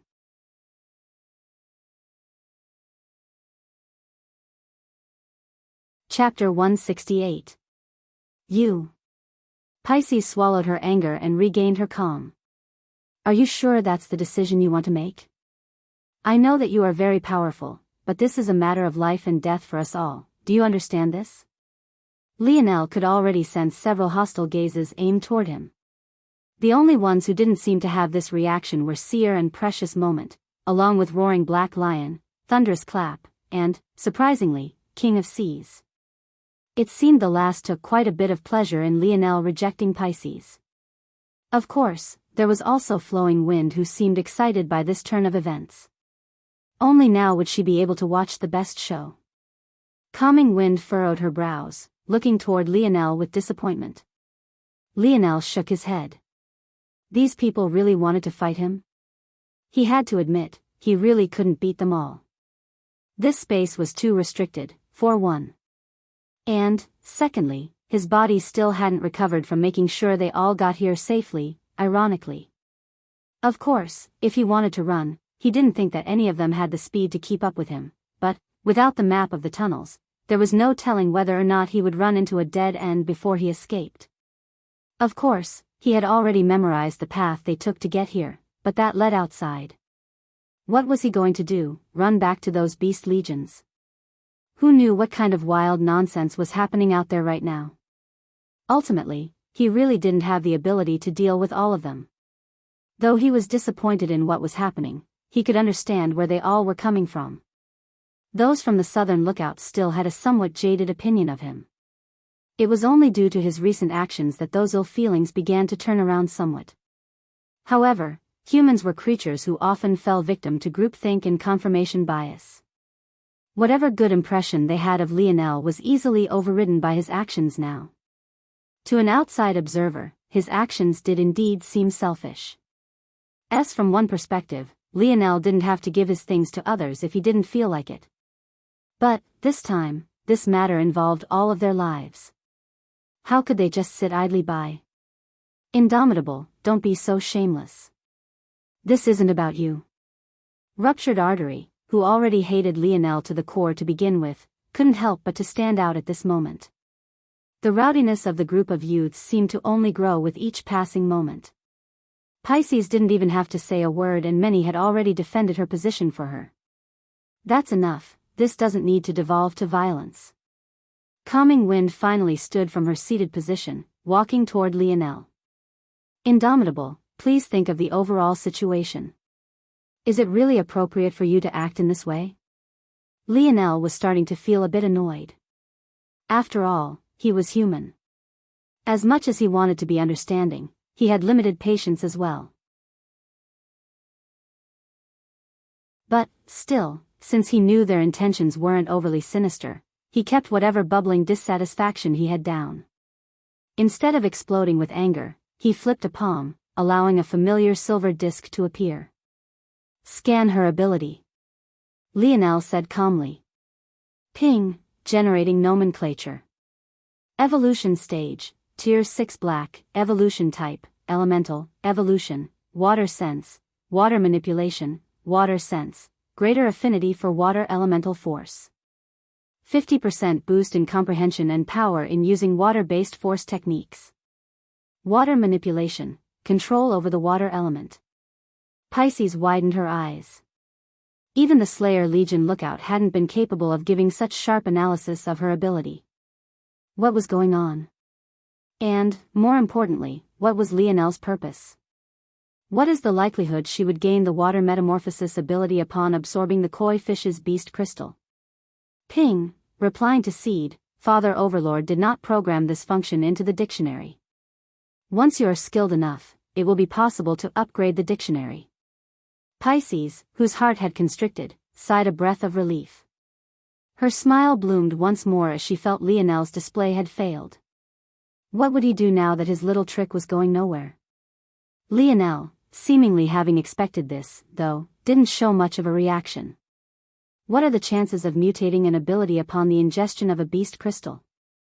It seemed that the dictionary wasn't able to perform ultra-specific tasks. Lionel had a feeling that his father purposely created it this way.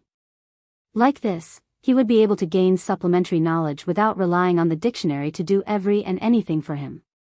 Ping, replying to Seed, without a crystal absorption technique, the likelihood is 1 in 10,000. With a crystal absorption technique, the odds are closer to 1 in 10. Pisces' expression, which had just regained some color, paled once again. She definitely didn't have such a technique, or else she definitely wouldn't have reacted this way. But, after a moment, she recovered again. I get it, you've proved your point.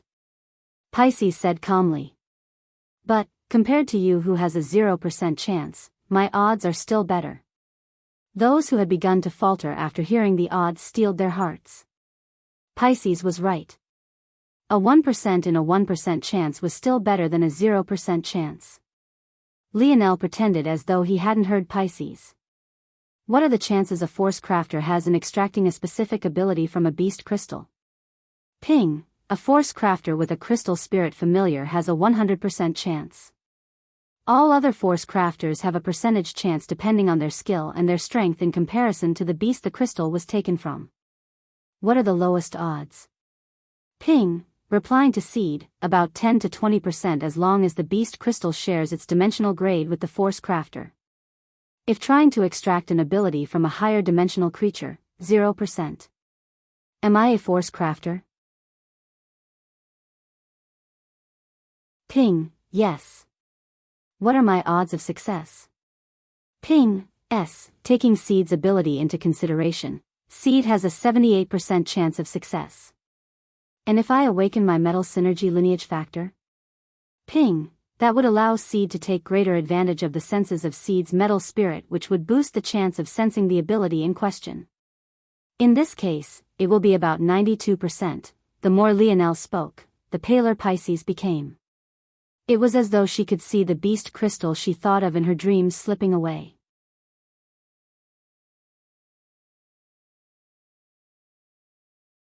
Chapter 169. Lionel was pleasantly surprised that the dictionary was able to give him the odds he needed. He was prepared for it to be unable to do so, just like it wasn't able to read Pisces' specific odds. But, if he thought about it, it made a bit of sense. The dictionary his father left him had two major purposes. The first was to inform him about things he was ignorant of, and the second was to guide his force crafting. It made sense that it was unable to use its scanning ability for tasks unrelated to force crafting, but could when the topic at hand was crafting itself. Since it's like this, it's a bit more acceptable. Lionel nodded to himself. I think a 78% chance is better than a 0.001% chance, right? Lionel asked. Pisces gritted her teeth, but she really had no response. Force crafting? This was already an incredibly rare profession to begin with. For those of Earth who had just taken their first step toward evolution, the rarity was even more exaggerated. The force crafters of Earth could be slotted into two categories. Either they were curious scientists who held positions as researchers even before the metamorphosis descended, or they were among the very few who awakened force crafting-related abilities. This was all to say that this profession wasn't prevalent in their minds. They could have never imagined that someone with combat effectiveness as high as Lionel would also be a force crafter. In fact, there were many of them who still didn't know what a force crafter even was. I hope you all see now that I wasn't trying to be selfish. I really am our best chance. If there's anyone else with a higher probability, I really wouldn't mind handing the beast crystal over. Lionel wasn't saying this just to say it. He really did see the point of view of the youths around him. Their ask of him might have seemed unfair from one perspective, but it was also not overboard either. In addition, even if he had to give the koi fish's beast crystal over, he could still bet on himself by trying to complete a similar treasure using the Bear King's beast crystal. The only reason he had set it aside for now was because the Bear King's body was contaminated. At this point, Calming Wind felt a bit embarrassed. She had gone from, albeit somewhat reluctantly, meeting Lionel's gaze, to now wanting to find a place to hide herself as quickly as possible. Bowing her head slightly, she apologized sincerely. I'm sorry. She didn't say anything else as she retreated, causing Lionel to have a better impression of her. It seemed that the youths from the southern lookout really weren't bad. "It's not a big deal, I didn't take any of it personally," Lionel replied, causing many to sigh a breath of relief. The gritting of Pisces' teeth was practically audible. She had been so close, all for it to come crumbling down. "How can we take your treasure's words seriously? How do we know you didn't make it say that?" The moment she spoke these words, she instantly regretted it. Her hatred had clouded her vision, causing her to say something stupid. At that point, it wasn't just Lionel who looked toward her with a weird gaze. If she didn't trust the dictionary so much, why did she use its words as an excuse before when she thought getting the beast crystal was possible? It seemed more than a little selfish to say something like this now. "Forget it, do whatever you want." Pisces was unwilling to hear the response she was sure she'd receive, so she cut her losses quickly, retreating to her previous sitting position. Lionel sighed when he saw the animosity in her eyes. Everything had been so much easier before the metamorphosis. "I still need some time to finish the craft. A few days to find the materials I need and another few days to blueprint everything. In at most a week, it should be completed." The youths nodded toward Lionel's words, but they were still feeling a bit anxious. It had only been 2 days since they entered this cave, but there were already many problems to face. Many of them wanted to wash themselves, but had no place to do so. Compounding with that, there was no place for them to release themselves, so many had to travel out of the cave to find uninhabited corners to release their bowels. It was the kind of situation that most definitely couldn't last for very long. Luckily, many of them had come with abode-type treasures. After all, they knew comfort would be a luxury on the hunt. It was thanks to this that things were somewhat better. But the reserves of water and food would be quickly eaten into. Seeing this, Lionel knew he had to settle their hearts. So, without hesitation, he took out 3 large beast corpses. "Those of you with fire abilities, help the others separate out and cook this meat. Don't worry, I have enough meat to last us a few months." As for water, Lionel turned a gaze toward Pisces. "I hope that Pisces will help us out with this. With the density of force in the air and the help of your ability, I'm sure that condensing large amounts of water from the air shouldn't be a problem, right?" Pisces' eyes flashed with a clever glint, but in the next moment, she poured a bucket of cold water over her own schemes. The same way she could use public opinion to sway Lionel, Lionel could do the same to her as well. In fact, it was even more effective on her since Lionel was so much stronger than she was. If she really tried to withhold water from these youths, her ending wouldn't be very good. In the end, she could only nod. Lionel smiled brightly, taking off his mask. The youths were stunned by this, not thinking he would do such a thing. So handsome. Flowing Wind's eyes lit up as though she wanted to eat Lionel up from where he stood. "You can all call me Lionel. We're all in this together," Lionel said lightly. "I'm not here to lead you all, nor will I make you do anything you don't want to do. As long as we stick together, getting out won't be a problem. I promise." "TCH, you pretty playboy," Roaring Black Lion said. "Don't you know saying such flowery words only makes them want to follow you more?" His sudden comment made many look at one another and burst into laughter. It felt like a weight that had been on everyone's shoulders suddenly dissipated.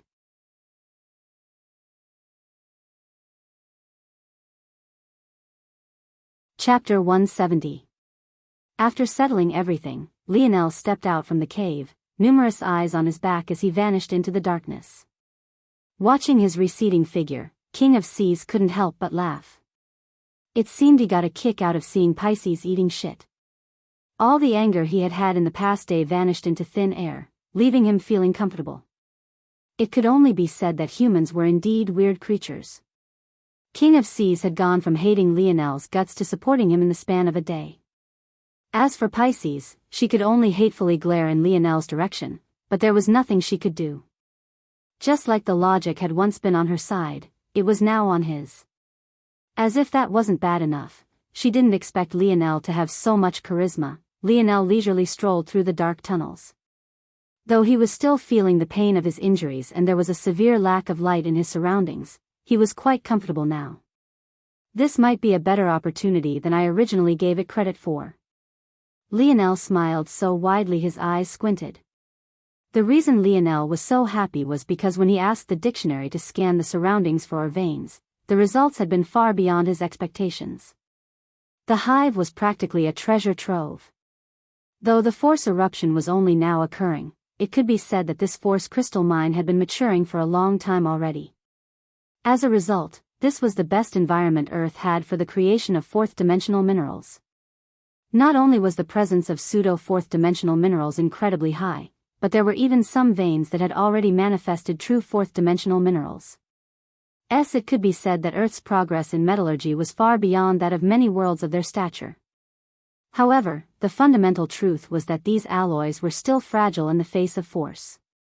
This was why Lionel had to fuse herb ore into the alloys he took from the sniper rifle.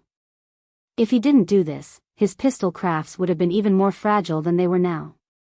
However, if Lionel were to use pseudo and true fourth-dimensional metals in his crafts, he would be able to create higher-grade crafts with less effort. In addition, even though fourth-dimensional metals he was still too weak to refine could be saved for the future. In all likelihood, these metals would be very valuable even in true fourth-dimensional worlds. But now, Lionel practically had them all to himself. Thanks to the dictionary, he could easily find them through the thick walls. And, with the help of little Tolly, the mining process wouldn't be much of an issue either. Seemingly sensing Lionel's excitement, the little metal spirit coiling around his fingers bubbled with happiness, eager to be of help. Lionel smiled lightly, watching the little guy play around his hands. Alright, the first target is the closest, a vein of whispering breeze or, Lionel quickly made his way forward. He ran into several dead ends at first since the dictionary could only point him in the general direction, but he eventually inched closer, memorizing the pathways as he went along. Soon, Lionel had made it to a seemingly ordinary wall of earth. Other than being slightly damp and cold to the touch, there was nothing different about it. But, Lionel trusted the dictionary. Alright little guy, let's start. Little Tolly split into numerous little silver balls, bouncing around Lionel's hands with excitement before it coated the latter's palms. Lionel pressed his hands into the wall, entering spirit unity and using Tolliver's keen senses toward valuable minerals to see the hidden veins. There it is. After sensing it, Lionel began to channel force into his metal spirit. Not much unlike projecting the shape of the part he wanted, Lionel made sure to only carefully carve away the pieces of earth not related to the valuable ore. In truth, little Tolly did most of the work. Even without Lionel's support, it was made to melt away and absorb minerals. In fact, it might very well be possible for Lionel to rely on his familiar to carve a path toward the force eruption rather than forging a craft with the koi fish's beast crystal. The only reason he hadn't was because he didn't want to overwork the little guy. Carving out a bit of rock covering a vein was one thing, but digging through hundreds of meters of earth was a complete other thing. Soon, a silvery green metal shone before Lionel. It had quite a resplendent light as though it was crowned by a halo. Higher dimensional metals always had halos like this. The only exception was black herb Oregon. As long as it was within a world beneath its dimensional grade, it would always shine like this as though scared others were unaware of its value. The more dimensional grades a metal surpassed its current world by, the grander the halos that covered it would be. Similar logic followed for other natural treasures and even beasts and humans. Whispering breeze ore. It's an excellent wind elemental vessel and known for its sharpness and light weight. Not bad. It might be useful when I finally get around to making the movement treasure. Lionel would often think of Captain Sella's chariot. Though she was a vile human being, her chariot wasn't at fault. Elemental vessels were a type of ore. Just like herb ore, which was a great foundational metal, known for its ability to stabilize two opposing minerals that would otherwise not mesh, there were other families of metals as well. Elemental vessels was a family that had an advantage toward containing certain elemental force types. As a wind elemental vessel, Whispering Breeze ore was exceptionally good at containing the wind element. It also got its name due to its high level of stability. It's able to take in a large amount of wind element and make use of it while maintaining quiet and steady operation. This was quite ideal for forging a vehicle. Lionel smiled brightly. For the little guy, chewing through the normal rock around the vein wasn't a problem. It didn't even take half an hour before it was completely exposed. After that, Lionel could practically pull out the whole thing with his bare hands. One down, hopefully many more to go. I'll definitely need to find a good water elemental vessel. If I can find a dual water-earth elemental vessel, I might be able to make the craft even better by integrating the koi fishes and the Bear King's beast crystals. It seemed the saying really was true. There were only benefits to gain in the midst of danger. At any other time, such a large treasury of minerals would have been monopolized by the Empire or the Slayer Legion. But now, as much as Lionel could take, he would take.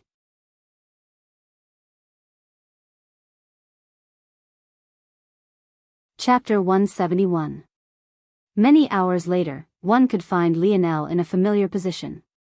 His hands were pressed flush against a wall as force slowly flowed out from his hands. Though this seemed simple for him, it was actually quite difficult. Since he forewent placing force nodes in his hands, it was a bit more difficult for him in comparison to another to achieve this result. But, with how high his spirit was, how could his force control not also be great? Soon, another ore had manifested. This time, it radiated a dirty gold light. It was quite similar to the fur coat of the Bear King, albeit much less resplendent. Black-tempered vein ore. Lionel smiled happily.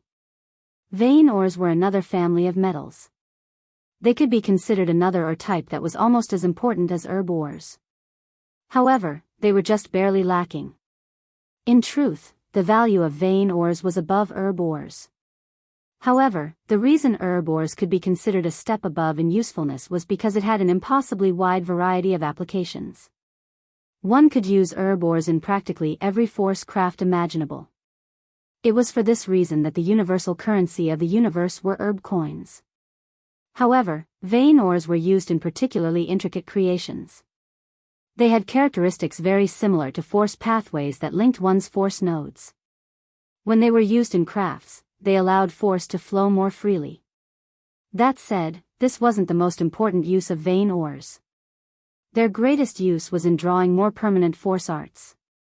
Take for example Lionel's pistol craft.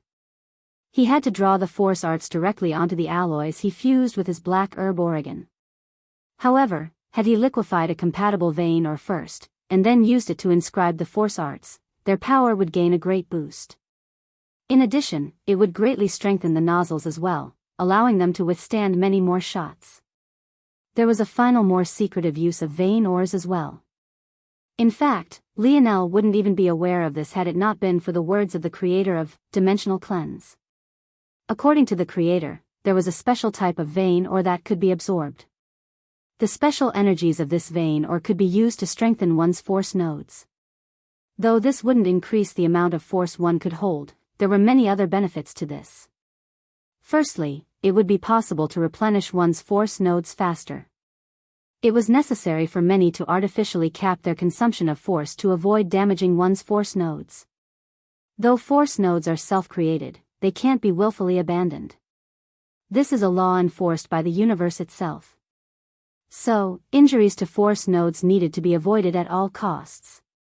Secondly, this would make it easier to compress force nodes in the future when it becomes necessary to cross the boundary of a higher dimensional body.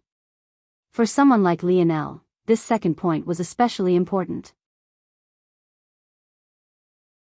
Though his force nodes being constructed of 100 cells sounded grandiose, the truth was that this made his future path far more difficult as well. The more force he had, the harder it was to compress, and the more pressure there would be on his body. The third reason was enough for any force cultivator to go wild with greed. Everyone was limited in the number and length of force pathways they could create. Especially in the beginning phases of creating a fourth-dimensional body, many could only connect their force nodes via a single path. But, this greatly limited their force-wielding abilities. With the help of a special vein ore, it was possible to create many more force pathways, allowing one to unlock many force-wielding abilities usually reserved for higher-dimensional warriors. This aside, there was a fourth reason that would greatly benefit Lionel even now. If his force nodes were sturdier, wouldn't it also be much easier to withstand the force eruption? Unfortunately, black-tempered vein ore wasn't the vein ore he needed to undergo this process. In addition, according to the author of Dimensional Cleanse, it was best to wait until forming all 9 nodes before undergoing this tempering process. So, no matter how eager Lionel was for this benefit, he could only throw it to the back of his mind. Alright, I think I've cleared out all the ore veins in this section of tunnels. As expected, not all the tunnels are linked. If I want to explore more tunnels, I'll have to leave the hive and enter through another entrance. Lionel was hesitant to do this. He didn't know what the situation was outside. If he left, he would probably expose everyone to danger again. Even if he set everyone else apart, he still needed to worry about himself. After all, he would still need a while longer to recover to his peak. Forget it, forget it. I've harvested enough for now and have all the materials I need. Even though I didn't find a dual water-earth elemental vessel ore, I did find an earth one. If I combined that with the rushing river vein ore I found, it would still be possible to combine the 2 beast crystal abilities. Much like elemental vessels, there were different types of vein ores as well. Rushing river vein ores were especially good at inscribing for water elemental force arts. So, if Lionel was careful with his planning, it would be possible to combine the 2 without much issue. Just like before, Lionel took his time to dig the entire vein out. He knew that if he kept the core of the vein intact, it might be possible for the vein to grow more ores for him in the future. Who knows, maybe the segmented cube had this ability as well. Even if it didn't, Lionel would still do this. Just when Lionel was content with his gains and about to return to the cave to get started on the blueprints, his steps suddenly froze. There, on the wall he just extracted the vein from, there were faint cracks. It was incredibly difficult to spot, but there seemed to be a faint light coming from the other side. If it wasn't for the fact most of the hive was so dark, it wouldn't have been so hard for Lionel to spot the cracks because even if his side was dark, the other side would be flooded with light. This part of the wall is so thin. I can probably pass my internal sight through then to see if it's worth getting little Tolly's help to knock it away. It might not necessarily be a good thing to have a path to another network of tunnels. After having this thought, Lionel snaked his internal sight forward, passing through the gaps to see what was on the other side. But the result left him stunned speechless. Not only was the other side almost like an entire separate world, what shocked him the most was that there were actually other people there. Not just the fact they were other people, but the fact they were other people with characteristics Lionel was all too familiar with. Red hair, red eyes. The Brazinger clan?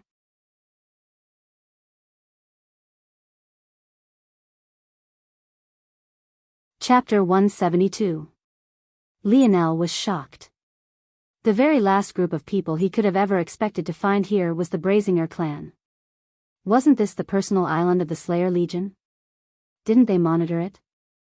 Were they really so incompetent to allow others to sneak in here so easily? Lionel had already had a hard time taking the Slayer Legion seriously, but it felt as though their every action really only made him look down on them more. After a while, he calmed himself. He realized that he had only reacted like this because of how hard the past few days had been. It seemed that even he needed someone to vent his frustration on. Stay calm. Lionel closed his eyes, steadying his breathing and his heart rate. He had already promised himself to remain calm in all things. It was still hard since he was just an 18-year-old boy, but not everyone was made perfect in a day. In time, he'd temper his disposition.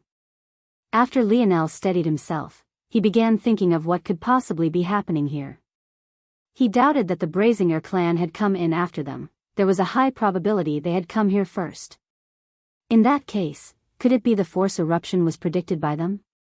Or was it that they wanted to take advantage of the ore treasury that was this hive? There's another possibility as well. Lionel furrowed his brows. According to Old Hutch, things aren't so simple as they seem on the surface. Could it be that these Project Hunt Islands were never the sole property of the Slayer Legion to begin with? When Lionel had this thought, he felt that his whole world had been turned upside down. Hutch seemed to talk like the decision to let the commoners of the Paradise Islands die was a mutual decision. Was the relationship between the rebels and the Empire really so simple? The more Lionel thought about it, the more confused he became. Forget it, thinking about it myself won't get me anywhere. I'll observe them first. The space on the other side of the cracks really did seem like an entirely different world. It felt as though one had to step inside a spatial crack to reach it, but the truth of the matter was that it was within the hive just like every place else. Though the space was dark much like the other network of tunnels, there was a dim halo of light around it. This light didn't come from the sun, but rather the countless plants littered all around. That was right, this space within the hive looked no different than a garden. And, the halos of light being emitted from the plants were none other than the halos natural treasures had in the presence of a lower dimensional world. There didn't seem to be any large source of water anywhere within the cave, making their existence baffling. The only hints of liquid were the drippings that fell from the stalactites on the ceiling. Mellow dew stalactites. Lionel trembled slightly. Mellow dew stalactites could form a single drop a day. Each one of these drops were the greatest nourishment for natural treasures, whether those natural treasures were plants like the ones in this cave space, or the current ores in Lionel's possession. The dewdrops also had exceptionally high concentrations of force. They could essentially liquefy force, creating what could be classified as a force-strengthening deviation despite the fact it had no other characteristics aside from its high concentrations. Just to put these matters into perspective, just a single drop from these stalactites was enough to form any one of Lionel's stars. This was how exaggerated the matter was. Yet, the ceiling of this place was formed by at least 50 mellow dew stalactites. It was no wonder this place didn't need any water to grow so many wonderful plants. A single drop of that dew would be enough to raise even an acre of fourth-dimensional plants without issue. Unfortunately, Lionel didn't know what these plants were. He could tell they were valuable, but he wasn't a force pill refiner, so how could he know anything about them? Luckily, he could rely on the dictionary if need be. He was certain these higher-dimensional plants were in its database. Wow, I didn't think we'd find something like this. How do you think these plants managed to grow here? There were two men, both of similar stature. They seemed to realize they had stumbled upon something valuable, but they didn't know how valuable it was. Their knowledge was limited. All they knew was that due to all these halos of light, these were definitely at least fourth-dimensional herbs. Let's mark this place down and let the young lord know about it. Right now, the priority is still to find a path toward the Force Crystal Mine. We're running out of time. Lionel's gaze flashed. Young lord? Could he be talking about that monocle guy? A hardly concealed rage flashed through Lionel's gaze. He had always been one who found it difficult to kill. It was only after countless battles that his heart began to slowly accept the kind of world he lived in now. However, if there was someone he wouldn't hesitate to kill, two someones, actually, it was the junior Governor Duke and that monocle-wearing young lord of the Brazinger clan. It seems they split up to cover more ground. Their aim is also the Force Crystal Mine. I can't guarantee that monocle-wearing bastard won't be interested enough in this place to set everything aside to come here first. These two might not know the value of mellow dew stalactite, but that doesn't mean he won't. A resolute glint took hold of Lionel's gaze. Though he was injured, he was still confident in taking on these two. Plus, if he could capture them, he might be able to dig out more information about what the Brazinger clan was doing here and if they had any connection to the Slayer Legion. No, they shouldn't have a connection, or else we wouldn't have been sent here at this time. Even as Lionel was thinking this, he had already sprung into action. Taking advantage of the darkness, he stealthily had little Tolly devour the thin, cracked wall and rolled into the world of grass and plants. Without hesitation, he quickly followed after the two men who had just left the wide space of greenery.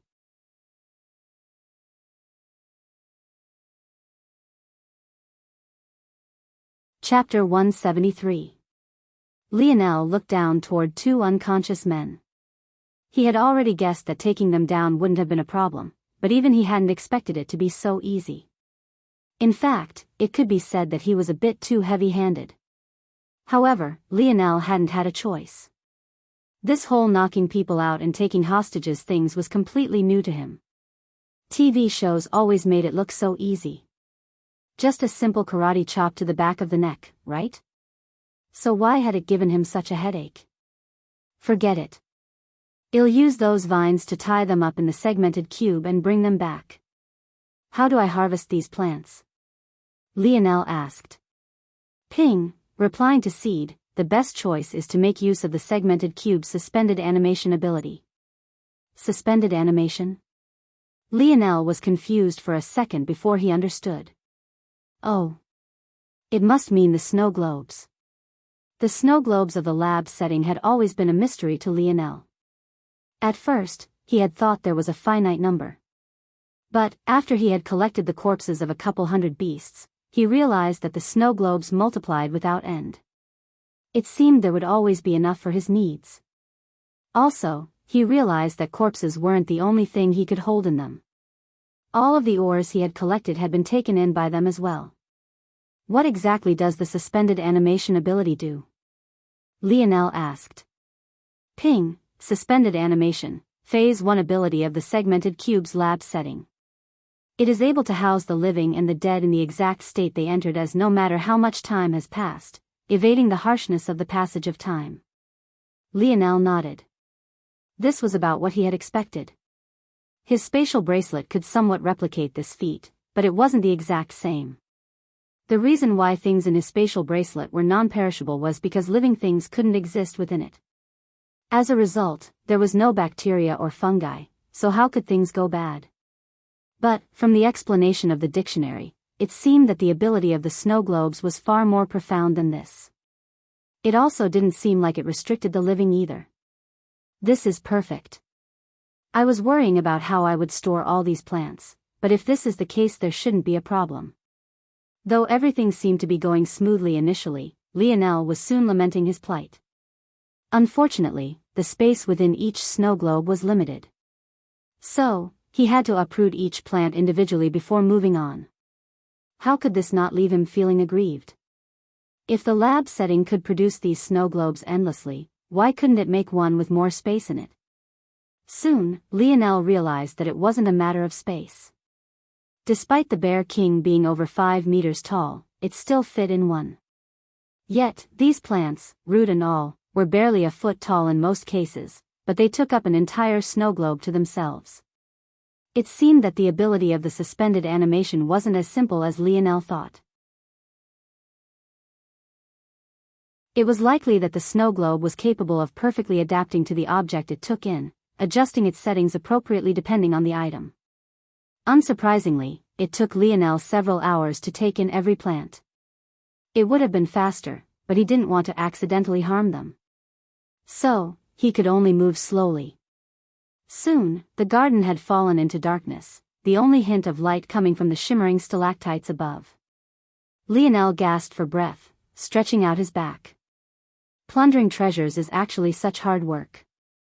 Though he said this, he looked around the garden with a sigh. Who knew how many years it had taken for it to reach this state? He wanted to take away the soil beneath his feet and the stalactite on the ceiling of the space, but he really had no means to. It had already taken him so long just to uproot the plants, how could he shovel all this soil into the segmented cube? Even aside from that, he had no idea where to even begin with the stalactites. They were easily 20 meters above him and each the size of a tall human man. Just when Lionel felt that he could only leave such treasures behind, the segmented cube appeared on its own again. It separated into its jigsaw-like puzzles and shot across the room, enveloping it completely. Lionel blinked and by the time his vision cleared, the once beautiful garden had become just as bland as every other cave in this place.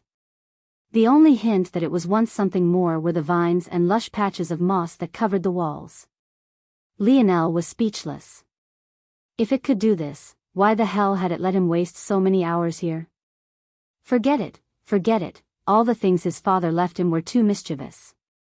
He couldn't help but feel that they were making fun of him at every corner. Let's clear out the ores in this network of tunnels, then return to the group. I shouldn't leave them for so long. Lionel didn't hesitate any longer. He didn't know how long it would take for the rest of the Brazinger clan to notice the absence of their 2 family members, so he worked quickly, exploring the new network of tunnels. His luck was great. He managed to find a water elemental vessel. Though it would have been better to find a dual water-earth elemental vessel, having a water and an earth elemental vessel was definitely the second best option. He also found more vein ores that would give him greater flexibility in the force arts he could draw, and even found a few large deposits of herb ores. It was clear that this network of tunnels was more greatly influenced by the force eruption and thus had more treasures. As expected from this conclusion, Lionel found that this network of tunnels had several paths leading several tens of meters downward. Since this is the case, it'll be easier to make it to the force crystal mine if this is our starting point. Lionel quickly made his way back to where the garden once was. Then, making use of the vines and bits of moss that remained, he cleverly covered up the hole he had come from. Afterward, he made his way back to the cave the youths had taken as their base.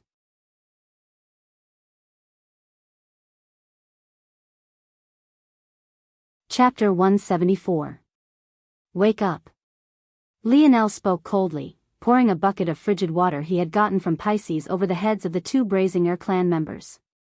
In truth, Lionel had no need to get his water from Pisces, he only did it as a show. Since he had the black-grade soothing waters pool, he was much better off than those drinking normal water. Still, he made a show of politely asking Pisces for water every day to try and smooth her attitude out a bit.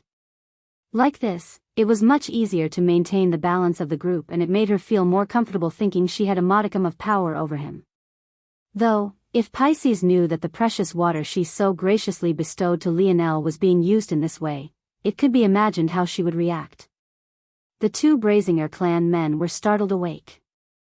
Their first attempt was to move, but upon realizing their hands and feet were bound, a tinge of fear colored their hearts. Lionel wasn't worried that one of their abilities could help them escape. Before he woke them up, he had the dictionary scan them. The one with the more square jaw had an auxiliary type ability that made his neurons fire faster, thus giving him greater reaction time and greater thinking speed. The one with the slightly thinner face had a vibration type ability. This one was a greater threat, but Lionel had already crafted the cuffs on his hands to be beyond his ability to vibrate out of. After realizing that the 2 of them had been captured, the 2 clan members glared toward Lionel. But, inwardly they were feeling confused. There were others here? How was this possible? First, tell me your names. Lionel asked simply. After a while, it became obvious to Lionel that they had no intention of responding to him.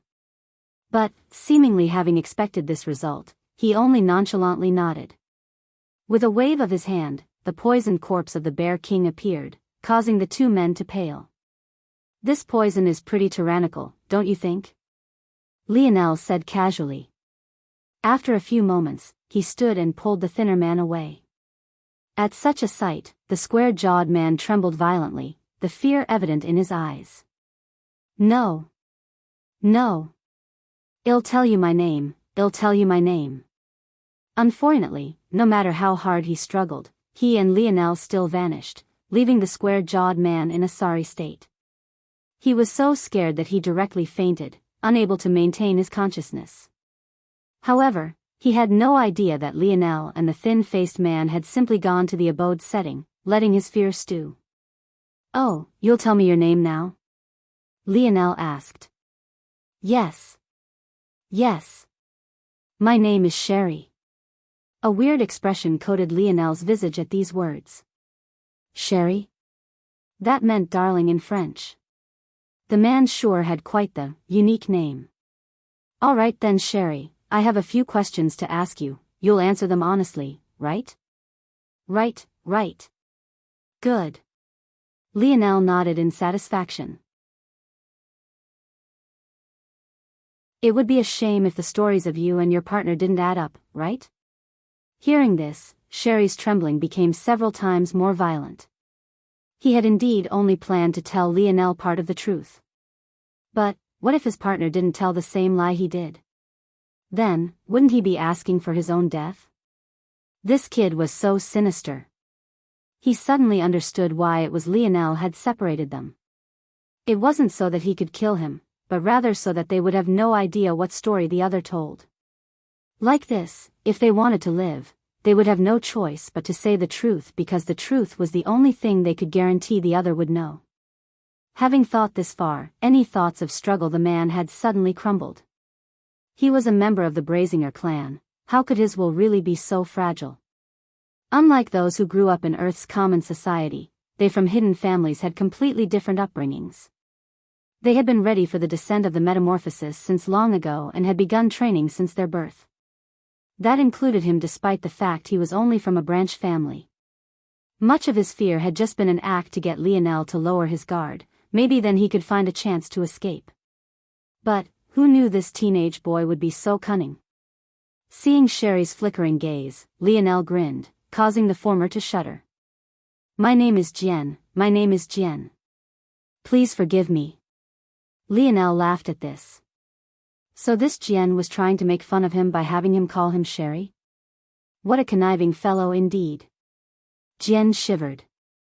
He had no idea if his partner would expose his name as a lie, so how could he continue to hold back? Good. Lionel walked to the bathhouse that held the soothing waters pool and threw Jian against the tiles. Then, he found a stool and sat down. Jian's shivering grew fiercer. This time, he didn't have to fake it. What place could be more convenient for clearing up a dead body in comparison to a bathroom?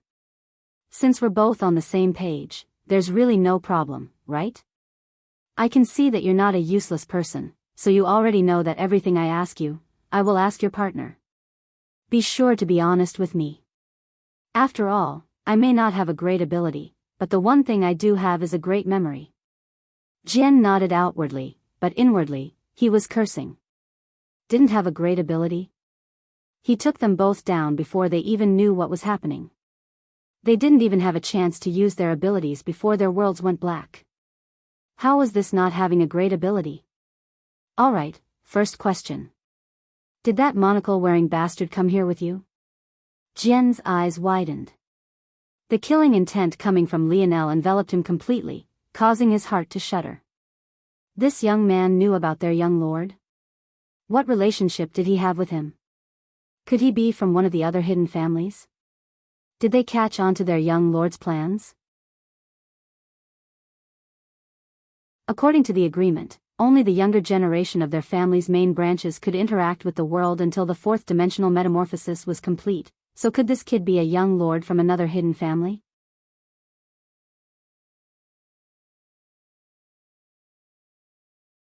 Chapter 175. I'll take that as a yes. Lionel's icy voice woke Jian from his thoughts. He could only shut his mouth, keeping his mumbling to himself. He didn't know what his young lord had done to piss this young man off so much, but he could tell that he should refrain from asking. What did you come here for? Jian gulped. Our young lord didn't tell us much. All we know is that there's a force crystal mine and that the young lord needs it for some reason. How did you get in here through the beasts? Is there another entrance to the hive? Jian's gaze flashed with a peculiar light. But, remembering that Lionel would ask this same question to his partner, he could only throw all thoughts of lying to the back of his mind. Those beasts are under the control of young lord. What? Lionel couldn't hide his shock. At the same time, a cold sweat permeated his back. That monocle-wearing bastard actually had such an ability? That's impossible. Lionel remembered very clearly that he had already asked the dictionary to read out his ability. From what Lionel remembered, their young lord's ability was of the SS grade. He had the ability to change the genetic information of a target. Judging by the fact his subordinates were men, Lionel assumed that in order to change this genetic information, he needed to take it from another source. But, none of this had anything to do with controlling beasts. Could it be that his ability evolved? Or could it be part of his original ability? Or maybe it was someone under his command who had such an ability. Lionel's mind was spinning. The level of danger such a fact brought was unimaginable. With the control of 6, now 5, elite S-grade threats, Simeon was practically invincible. And there was no telling if he had other beasts following along with him now. Lionel didn't believe that he would really enter without the slightest hint of protection. While Lionel was thinking, Jian didn't dare to even breathe too loudly. The aura coming off the boy in front of him made him shiver to his core. He has the ability to control beasts? How long has he had this ability for? Lionel's question didn't make sense on the surface, but while his mind was wandering, he caught onto the faint inkling of something. If his thoughts were correct, a lot of things would suddenly make sense.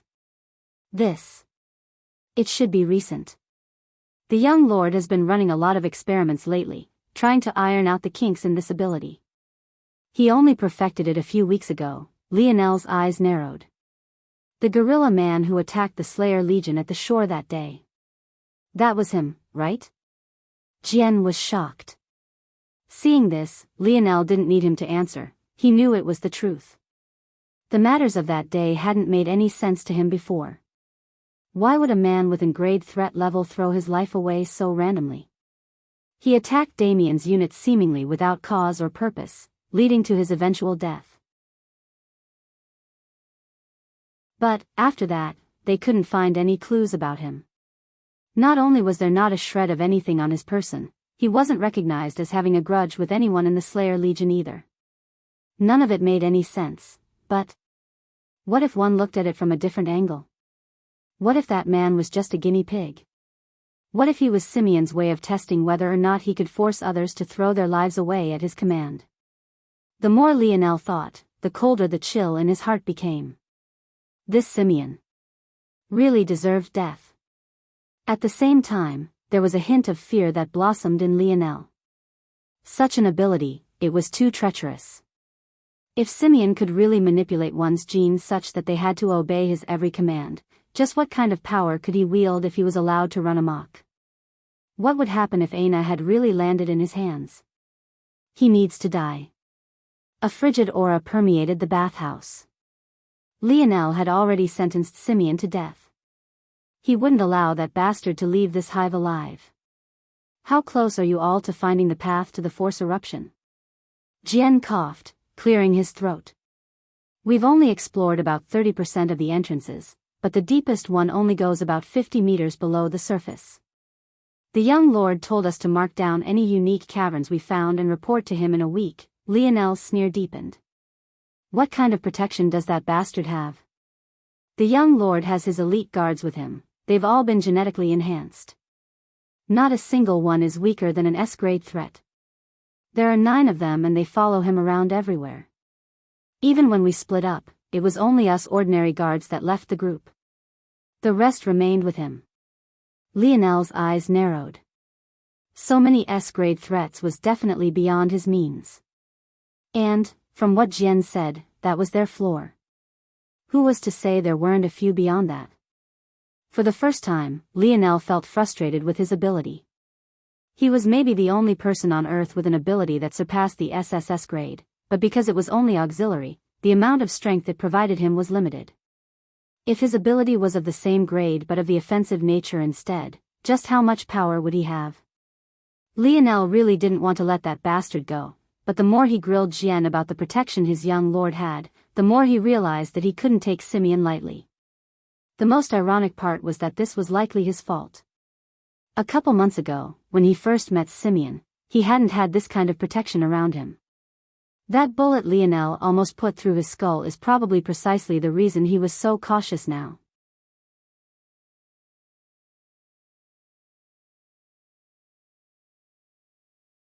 Chapter 176. Lionel grilled Jian with several more questions, then knocked him out and dragged him back into the lab setting. Without a word to his partner, he threw him into one of the snow globes, causing no small shock to the square-jawed man. Not wanting to end up like Jian, how could he not go all out in an attempt to satisfy Lionel? But the truth remained the same. In the end, he too was knocked out once more and thrown into a snow globe. Lionel took a deep breath and sat down, his mind running. Though he could have asked the two about Aina's past, he decided against it. This was something he wanted Aina to tell him herself. It just wouldn't feel the same if someone else had to tell him. Plus, he wanted to respect her boundaries. That said, even aside from that, the heavy pressure Simeon brought him was beyond his imagination. What a joke he was. He had a Tier 3 bronze ability, but he was being pushed into a corner by a Tier 8 black ability. He was sure that if his father knew, he would never hear the end of it. Lionel shook his head, staring blankly into space. After a while, his vacant eyes gained a steely coldness. I'm certain that Simeon's ability didn't originally have anything related to control. The reason he can now is because he's mastered his ability to the point of squeezing out all of its potential, eventually allowing him to gain this new branch ability. I don't believe for a second that he can do something that I can't. The branch abilities of Lionel's main ability seemed to have awoken randomly. First it was Dream World, then it was Dream Sculpt. On the surface, both appeared without rhyme or reason, but was this really the case? Dream World appeared to him when he really wanted to calculate the best orientation of his force nodes. This will eventually allow him to gain his ability to simulate matters in his mind.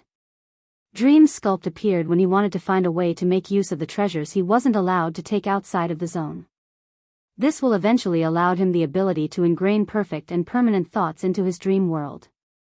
There was even the third ability he only recently named, Dream Clone. That ability was birthed when he really wanted to learn the primitive man's combat style as quickly as possible. This allowed him to split his mind and learn the same technique many times faster. Every time he needed an ability within his means, it felt as though he could produce it as long as these things fell within the purview of his dream world. Simeon's ability was a wake-up call to Lionel. He realized now that abilities weren't immutable things. They were made to grow and evolve along with their host. Why else would Lionel's ability still be growing even now? It was likely that it would still grow into the future. Lionel took a deep breath. That's right, I need to open myself up to more possibilities. Lionel shook his head furiously. To think that he really almost had thoughts of letting that bastard off for now. Absolutely not. He would make this hive Simeon's grave. After a while, Lionel stood. I have so many materials and even more beast crystals. If I can't make something to get out of this situation, I might as well not go and find Aina at all. Lionel had already decided. There would be 3 keys to his success. First, he would definitely find the path to the force eruption faster. There was most definitely an even greater treasure trove waiting for him. Second, he wouldn't hesitate any longer. He would form his 7th and 8th node. Continually doubting himself wouldn't get him anywhere. Maybe after doing this, he would find some clues about his 9th node. If worse came to worst, he would just abandon all of his force nodes. Though there was a massive taboo against doing so, the price was comparatively shallow for those in the lowest 3rd dimension. Only after stepping into the 4th or higher would abandoning one's force nodes become akin to a death sentence without incredibly special circumstances. And third, Lionel's mind drifted toward the first dream sculpt he ever made. It seemed like a simple golden staff, missing its flag. But Lionel knew quite well the kind of devastation this thing could cause. Lionel knew better than to use this staff to control humans. He had seen how badly Joan ended up with his own 2 eyes. And, back then, she had only been controlling normal humans. By extension, Lionel also knew that controlling high-ranking beasts with it would be foolish as well. Those beast kings had already awoken their intelligence and thus had strong wills of their own. If Lionel tried to take control of them, his ending would be just like Joan's. However, what about those weaker beasts who were only following the beast kings out of fear for their power? Just how quickly had the bear beasts beneath the bear king abandoned him after he died? According to Jian and his partner, Quinn, Simeon should have only taken control of the beast kings then used them as a proxy to control the other beast hordes. Plus, those beast kings definitely had their hands full holding off the tide of beasts coming from the ocean even as Lionel stood here. In that case, Lionel smiled coldly. If Simeon thought of using the beast hordes against him, he would be in for a rude awakening. Out on the sea, the commanders of the eastern and southern lookout were still fighting for their lives. Though, those with Commander Violet Rain were definitely faring much better. I did it. I managed to get a message through. Mellow Trees roared with happiness. He never thought he would have over such a simple matter. Violet Rain's smile bloomed. Though they didn't get a response because the link was swiftly cut off again, this much was enough. Now, they just had to wait. What they forgot to consider was the fact the one in charge of their southern lookout now was Hacker Hutch. Who knew what maddening ways that senile old man would respond to such a call for help?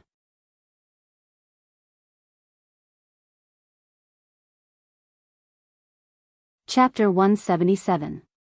A week later, Lionel stepped out from the segmented cube. His features seemed quite haggard, an unkempt beard gracing his jaw and his messy dirty blonde hair sweeping across his shoulders.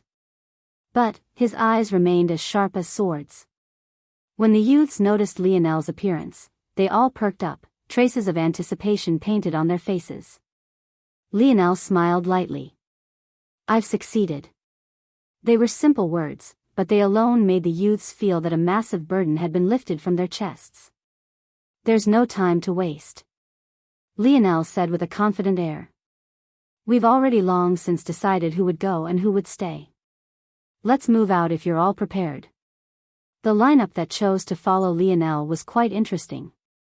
Thunderous Clap, Roaring Black Lion and Flowing Wind all stood to move with him. Thunderous Clap's ability was similar to Jian's vibration ability, but much stronger by several levels. The mysterious quake force he used could be considered a force-strengthening deviation, so he would be joining. In addition, Flowing Wind, despite being from the Eastern Lookout, was also willing to help. Her wind elemental force output was a level beyond chasing winds. In addition, she had much more auxiliary applications to her ability, like the power to use wind to scout out her surroundings. So, she was an ideal choice. Finally, there was Roaring Black Lion. Among the remaining youths, he had the strongest defenses. In addition, there was no guarantee they wouldn't run into beasts on their journey. His ability to dampen their strength would be greatly useful. As for the rest of the top rankers, they stayed behind to protect the group from any unforeseen circumstances. It was simply impossible for them to take so many with them. With that, the group of 4 set off. "We're going to cross over into another network of tunnels. I found this place while I was looking for ores previously," Lionel explained as he quickly made his way toward the hole he had created a week prior. He knew that he was running out of time. Much of the reason he left Pisces and the others behind was because he was afraid of this hole being found. According to Jian and Quinn, they were meant to report in a week. When they didn't report as they were meant to, Simeon would most definitely check in on the network of tunnels they were assigned to. By then, there was no guarantee that this hole wouldn't be found. It wasn't long before Lionel had led their group of 4 to the hole, crossed to the other side, and diligently covered it back up again. After he was done, he dashed forward again, snaking through the tunnels as though the map of their pathways was tattooed to the back of his hand. Soon, he made it to his destination, the point with the most direct path to the Force Crystal Mine. Lionel came to a sudden stop at a seemingly ordinary wall and turned back toward Thunderous Clap, Roaring Black Lion and Flowing Wind. "Before we go, I have something to tell you 3. I didn't tell the others because I didn't want them to panic, but it's best you 3 know in advance." The 3 looked toward Lionel. Seeing his serious expression, they too became serious. "Would things not be so simple? There is another group of people in here aside from us. In fact, earlier, I had captured and interrogated 2 of them. It's very possible that we could run into them. I believe that we're ahead of them, but it's best to be cautious. I suspect that there might be another path toward the Force Crystal Mine. I'm just not entirely certain. I just have a feeling that the valleys weren't created without reason." The 3 youths frowned. The complex network of valleys was precisely the reason they could only enter the center of the island through one passageway. They wrapped around the center of the island such that there was only one path forward. Even beyond that, Flowing Wind actually had no ability to fly over it. She felt that the force was incredibly volatile in that area, making it difficult for her to steady her ability properly. When she realized this, she hadn't dared to continue forward, lest she fall to her death. If the valleys were the result of some odd phenomenon related to the force crystal mine, their odd attributes would be much easier to accept. Only when the three nodded seriously did Lionel flip his palm, causing many things to appear. First, each one of you take these. Lionel handed each of them silvery green mouthpieces that looked somewhat like a cross between a flute and a whistle. These are my creations. I made them out of Whispering Breeze, Oregon. They're only Tier 1 black-grade treasures, but they allow you to breathe under water and earth for 3 hours. After that, you'll need to allow it to recharge for half an hour before you can use it again. The three nodded in understanding, watching as Lionel continued to take out 9 total resplendent blue scales. These are another set of my creations, 3 to the each of you. They're refined from the koi fish's scales. They could be able to form an artificial force skin that melds and amplifies with your own. By my calculations, they should each be able to last half an hour under the full pressure of the force eruption. I'm not sure how long it will take us to stop the force eruption. We'll have to play it by ear. Lionel took a deep breath and turned back to face the wall, putting the silver mouthpiece between his lips. Stick close to me. Though his words had come out in a mumble, they still managed to understand him.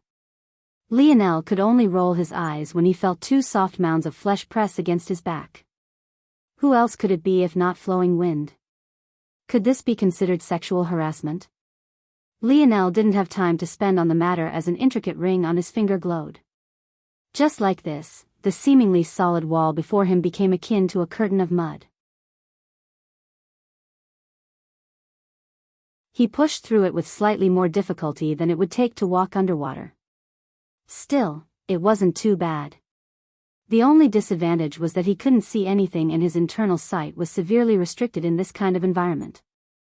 However, he could rely on his obscene calculation abilities to maintain his sense of direction with relative ease. Like this, the 4 youths formed a train, the 3 to Lionel's back closely following by linking their arms. What was especially magical, though, was that the wall of earth they left the range of reverted back to their original states soon after.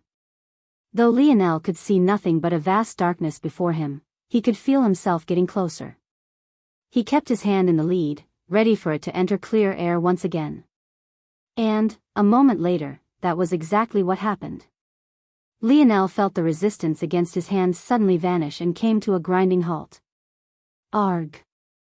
Lionel wanted to groan, but he kept it in. He felt a sharp pain in his hand as though it could be lacerated to minced meat in but another few moments.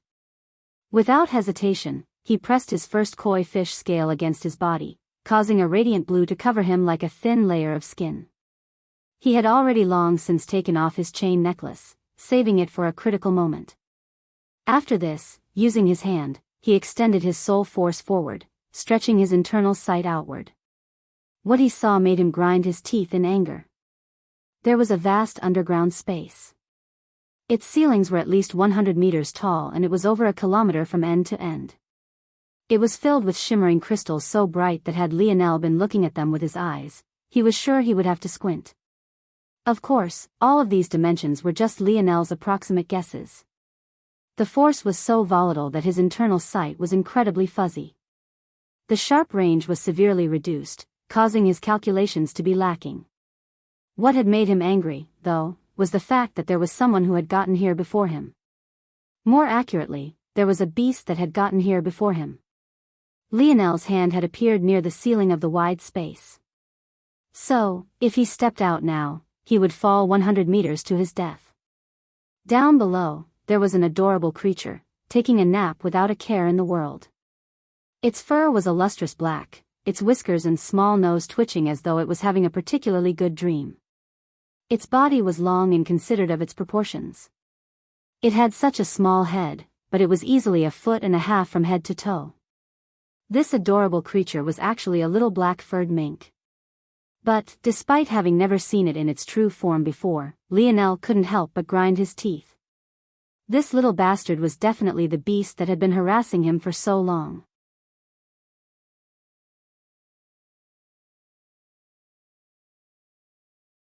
Chapter 178. Lionel suppressed his annoyance in his heart. He would definitely deal with that annoying little mink, but he also had to be cautious. For one, that little mink could somehow sleep within that torrent of energy without any problems while he had simply stretched out a hand into it yet almost couldn't withstand the pain. Secondly, after so many days of battle with the little mink, Lionel knew that it most definitely wasn't simple to deal with. He even felt that its danger level was a level beyond the Beast Kings outside. He was thankful that all of their exchanges had lasted for a short time, or else maybe he would have been on the losing end far more times than he wanted to admit. Why can it just sleep there so easily? Didn't the dictionary say the only way to survive in this environment was force skin? It doesn't look like that little bastard is using it. The little mink seemed to have a cloud of black fog perpetually hanging around its body, but this wasn't exactly like force skin at all. It must be its innate ability. That means its dark element force strengthening deviation might also comes from its innate ability. Lionel took a deep breath. He couldn't consider this any longer. Now that he knew there was this beast guarding the force crystal mine, he knew that he had to take it out. He didn't know why, but this little mink loved to attack him. Maybe the little guy thought it was a joke, but Lionel's life had been on the line every time. He couldn't take any chances. After making a decision, Lionel started slowly descending. He had appeared too high. If he stepped out now, he would just fall to his death. But, if he went too low, his treasure would likely stop working. The entire floor and much of the sides of the open space were covered with force crystals radiating resplendent lights. All the way here, Lionel had to navigate around or veins because he knew his treasure wouldn't work against high-level minerals. Obviously, the same went for force crystals. Unable to communicate with the others, Lionel had no choice but to make an explosive move. With flowing wind positioned right behind him, he believed that she would be able to stop their fall with her ability, albeit shakily considered how volatile the force here was. Lionel leapt out from the wall. Force and sharp winds whipped against his body as he fell down toward the sleeping black-furred mink. With a flip of his palms, 2 pistols appeared, both outfitted with harpoons. This time, he had no intention of holding back. If he could kill this beast before it woke up, that would be for the best. Bang! Bang! Lionel's gaze lit up. He knew his shots hit the mark. And, from start to finish, the little mink hadn't moved. In fact, it seemed that his shots were so powerful that it directly blasted apart the platform of force crystals the little mink had been sleeping on too. But, this made sense. After all, compared to those massive beasts outside, this little guy was really small. It was no surprise Lionel's attack went right through it like that. Lionel landed heavily on the ground, a jolt of pain shooting through his legs as his bluish force skin fluctuated wildly beneath the pressure of the force eruption. He shook the stinging sensation out of his lower half. It seemed that his fall had quite an impact on him. He should have definitely used his treasure shoes. But, he had been saving them in case the little mink woke up in time and made a move on him. If that happened, he would have needed his shoes to dodge, or else he would have been a sitting duck in the air. However, Lionel could have never expected what he witnessed next. When he looked up, he was stunned silent. The little mink was still there, sleeping its time away as though nothing had happened. The 2 darts Lionel had shot out were still there as well. One went through the little mink's head and the other went through its body. However, it was like the little mink was an illusion or in a completely different reality. Its body seemed corporeal, but Lionel's attack went through it as though it had no substance at all, almost as though this was just a projection and not a living creature. What the hell? Lionel's heart tightened. At that moment, flowing wind unsteadily dropped to the ground, carrying roaring black lion and thunderous clap along with her. Her control over her ability was extremely poor in this place, but it was at least enough to slow their descent. Either way, Lionel hadn't brought her here for her combat prowess, but rather to help in quickening the maturity of the force crystal core. Why'd you kill such an adorable little guy? Flowing wind reprimanded Lionel without the slightest hint of her previous lusty personality. In the blink of an eye, she had suddenly become a mother hen protecting her chicks. Lionel almost couldn't refrain from lashing out. Adorable? This little bastard had almost killed him who knows how many times. After a while, Flowing Wind and the others also noticed the oddity. If such a small creature was hit with such force, shouldn't it be a rain of blood and guts by now? Why did it seem like Lionel's darts had been embedded into its body? It's incorporeal? Is it fake? Thunderous Clap muttered. I don't think it's fake. Lionel said slowly. But don't be fooled by its appearance. This little thing almost killed me several times. The eyes of the three youths widened. Almost killed Lionel? Which of them didn't know how powerful Lionel was? Yet, such a small beast was a danger to him? Hearing such words, they could only put their guards up. I didn't get a chance to do this before because it was too fast, but maybe now. Tell me about its abilities. The dictionary appeared in Lionel's palm as his eyes narrowed with seriousness. Ping evolved life form detected. Simplified title, Mink, state, evolved. Evolving, abilities, Ping generating nomenclature. Shadow world, an ability that takes control of the world hidden from the stars. Evaluating power, Ping, evolution stage, elite tier 9 black.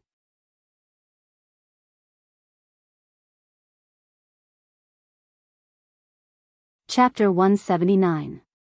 Lionel involuntarily held his breath. This description. It was the simplest he had ever seen. It was also the most vague he had ever seen. The only description he had seen that carried this level of vagueness was his own. His own only became more detailed after he began using the dictionary to document his ability, which is why it now had a breakdown of all his abilities from dream world to dream clone. But initially, calculative mind, an ability capable of simplifying the complex. This was what the dictionary had first told him about his ability. It never said anything about his dream world, dream sculpt or dream clone ability. Aside from himself, he had never seen an ability as simply explained as the little mink's shadow world. But, what also shocked Lionel was the state of the little mink. Not only did it say evolved but it also said evolving. The little mink's ability was already classified with the elite tier 9 black level. If it evolved, wouldn't it cross over into the bronze level just like Lionel? Lionel took a deep breath to steady his beating heart. Unlike him, the little mink's ability seemed exceptional for combat. Lionel couldn't even touch it despite the fact it was sleeping right in front of him. How was it even possible to do anything to this little guy? Just with this ability alone, the little mink was untouchable in fourth-dimensional worlds. Only under the suppression of a fifth-dimensional world would its ability begin to show some weaknesses.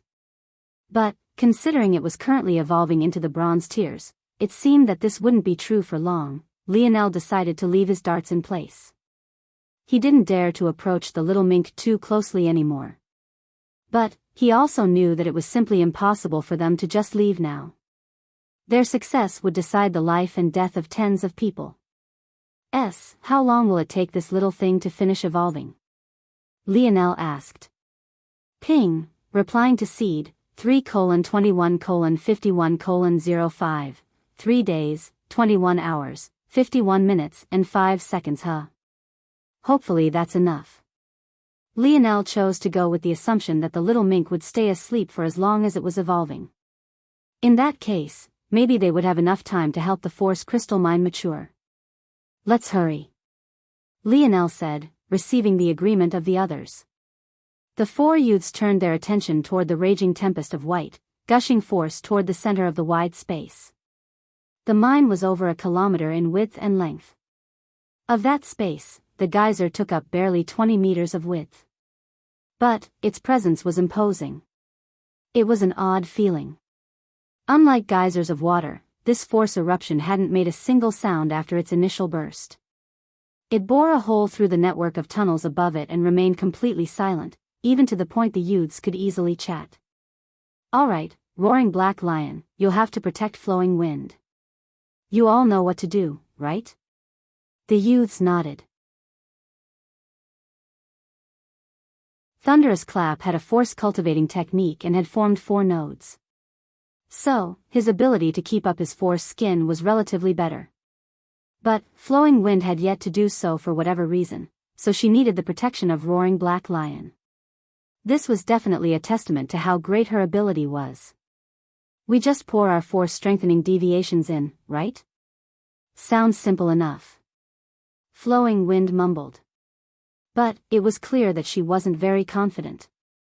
Stealing their wills, the youths moved forward, approaching the geyser of white from different angles. The moment they crossed the barrier, they realized that things were completely out of their expectations. Let alone the towering danger they expected, it almost felt as though they were walking through a spray of sparkling water on the hottest of summer days. However, instead of making him feel more relaxed, Lionel's heart clenched as he pushed his way toward the core. Though he disparaged the dictionary sometimes, how could he not trust something his father had left for him? His father was the one person who he trusted with his everything. Even if the things he left behind would sometimes tease him in unexpected ways, they wouldn't ever truly put him in danger. Since his father's dictionary put so much emphasis on how dangerous force eruptions were, how could Lionel ever take them lightly? The fact things seemed so calm and even relaxing made his hair stand on end. They say that there were forms of death where one would feel incomparably relaxed near the end. Some said that there was no better euphoria than drowning. Something about this force eruption reminded Lionel of such things. Soon, Lionel had made it to the force crystal core. Without a better descriptor, he could only say that it was beautiful. It was the most perfect sphere Lionel had ever seen. It stood amidst an array of force crystals that looked like the petals of a blooming flower. Despite the fact it was the cause of such a shocking event, it was completely still. It was almost impossible to tell that it was the source of all of this at all. It radiated an assortment of colors, shimmering a resplendent rainbow. However, if one looked closely, it was possible to see golden lines being slowly drawn just beneath its surface. These lines seemed to exude an ancient mystery and were even somewhat more resplendent than even the rainbow colors of the force crystal core. If it wasn't hidden beneath the core's surface, it would definitely easily outshine its radiance. Those must be the natural force arts. Lionel looked up to see 3 pairs of eyes looking toward him solemnly. It seemed that they felt this matter shouldn't be so simple either. Lionel narrowed his eyes and took a step forward, lightly touching the core with a finger. Immediately, his expression changed as he quickly retracted his hand. But, it was still too late. The force skin protecting his hand burst. Soon after it, the skin on his left hand splintered and shattered into a rain of blood. Even the bones of his fingers were visible to see. Lionel's force quickly surged, pushing the torrent of force rampaging around within him out with brute force. By the time his heart settled down and he looked toward the force crystal core with a solemn expression, all he could feel was a spine-tingling pain from his hand.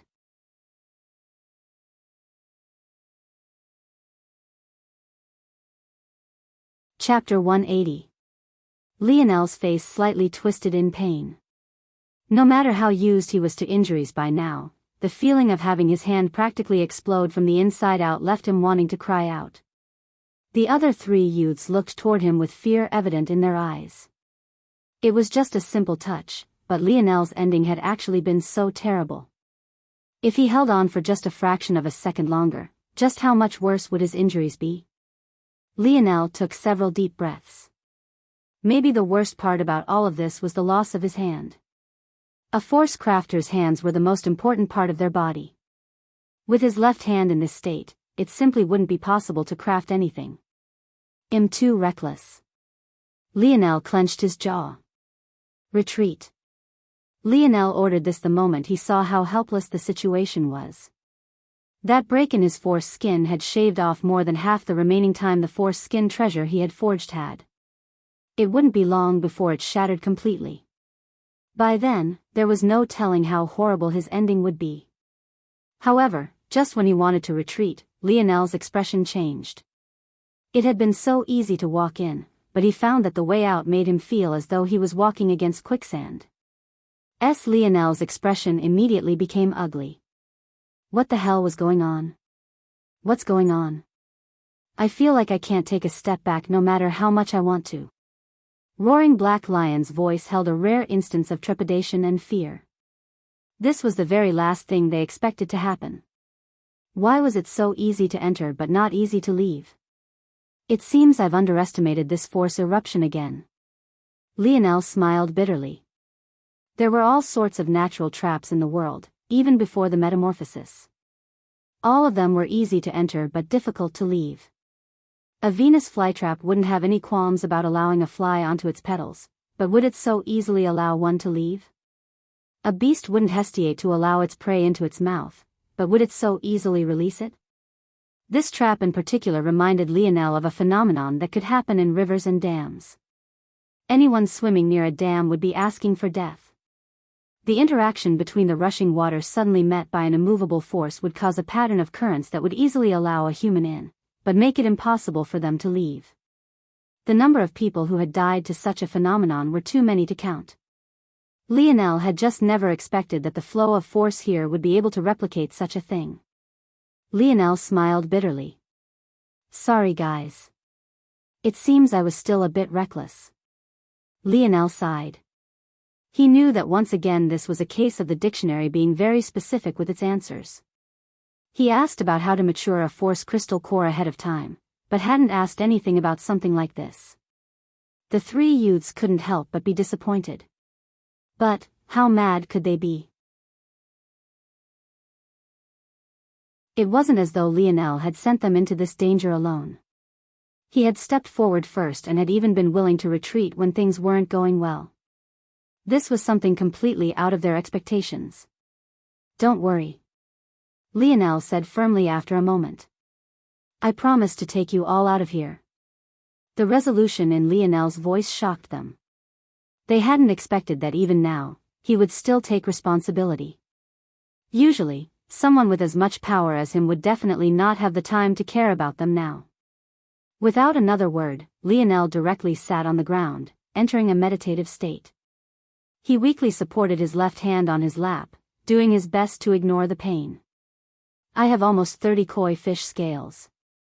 Each of them can provide 30 minutes of protection. Between the four of us, that's enough for a bit over 3 hours and a half. The three youths looked toward Lionel, then looked at one another. There were clear hints of despair on their faces, but what could they do? Thunderous Clap tried to fight his way out, throwing out thunderous punches that rocked the air, but he found himself sliding back with every strike. Flowing Wind and Roaring Black Lion tried their hands at it too. In fact, the former had the greatest shot and even almost succeeded, trying to ride the flow of force. But in the end, just when it looked like she might succeed, she was blasted backward. Had it not been for Roaring Black Lion catching her before she landed on the force crystal core, her outcome would have been even sorrier. Lionel's mind spun. However, no matter how hard he thought, everything pointed in a singular direction, force strengthening deviations. The only way to overwhelm force was with force of greater quantity or quality. Right now, he couldn't spare thoughts toward maturing the force crystal core. Wasting stamina on it would just make it so that they were less likely to survive. With only a little over 3 hours, every small bit of stamina could decide life and death. I need to improve my light elemental force or my spear force. Lionel's eyes flashed open. He pushed forward his only good remaining hand, stabbing out toward the edge of the force eruption's influence. But what he saw left him feeling helpless. Even with the amplification of his spear force, his Call of the Wind only traveled a meter before being shattered completely. Taking a deep breath, Lionel attempted to fuse his light elemental force into the attack. It wasn't a perfect fusion, but it was barely enough to gain a small amplification. He pierced out once more, but the result was just as depressing. It barely passed the 2.5 meter mark before being crushed. That was still almost a full 8 meters from the edge they needed to escape from. The closer to escaping the energy fluctuations it was, the harder it is to cross. The 1 to 2 meter distance was at least twice as difficult to cross as the 0 to 1 meter distance. I need to improve. Lionel could only turn his hopes back to the dictionary. It said that there were levels beyond, right?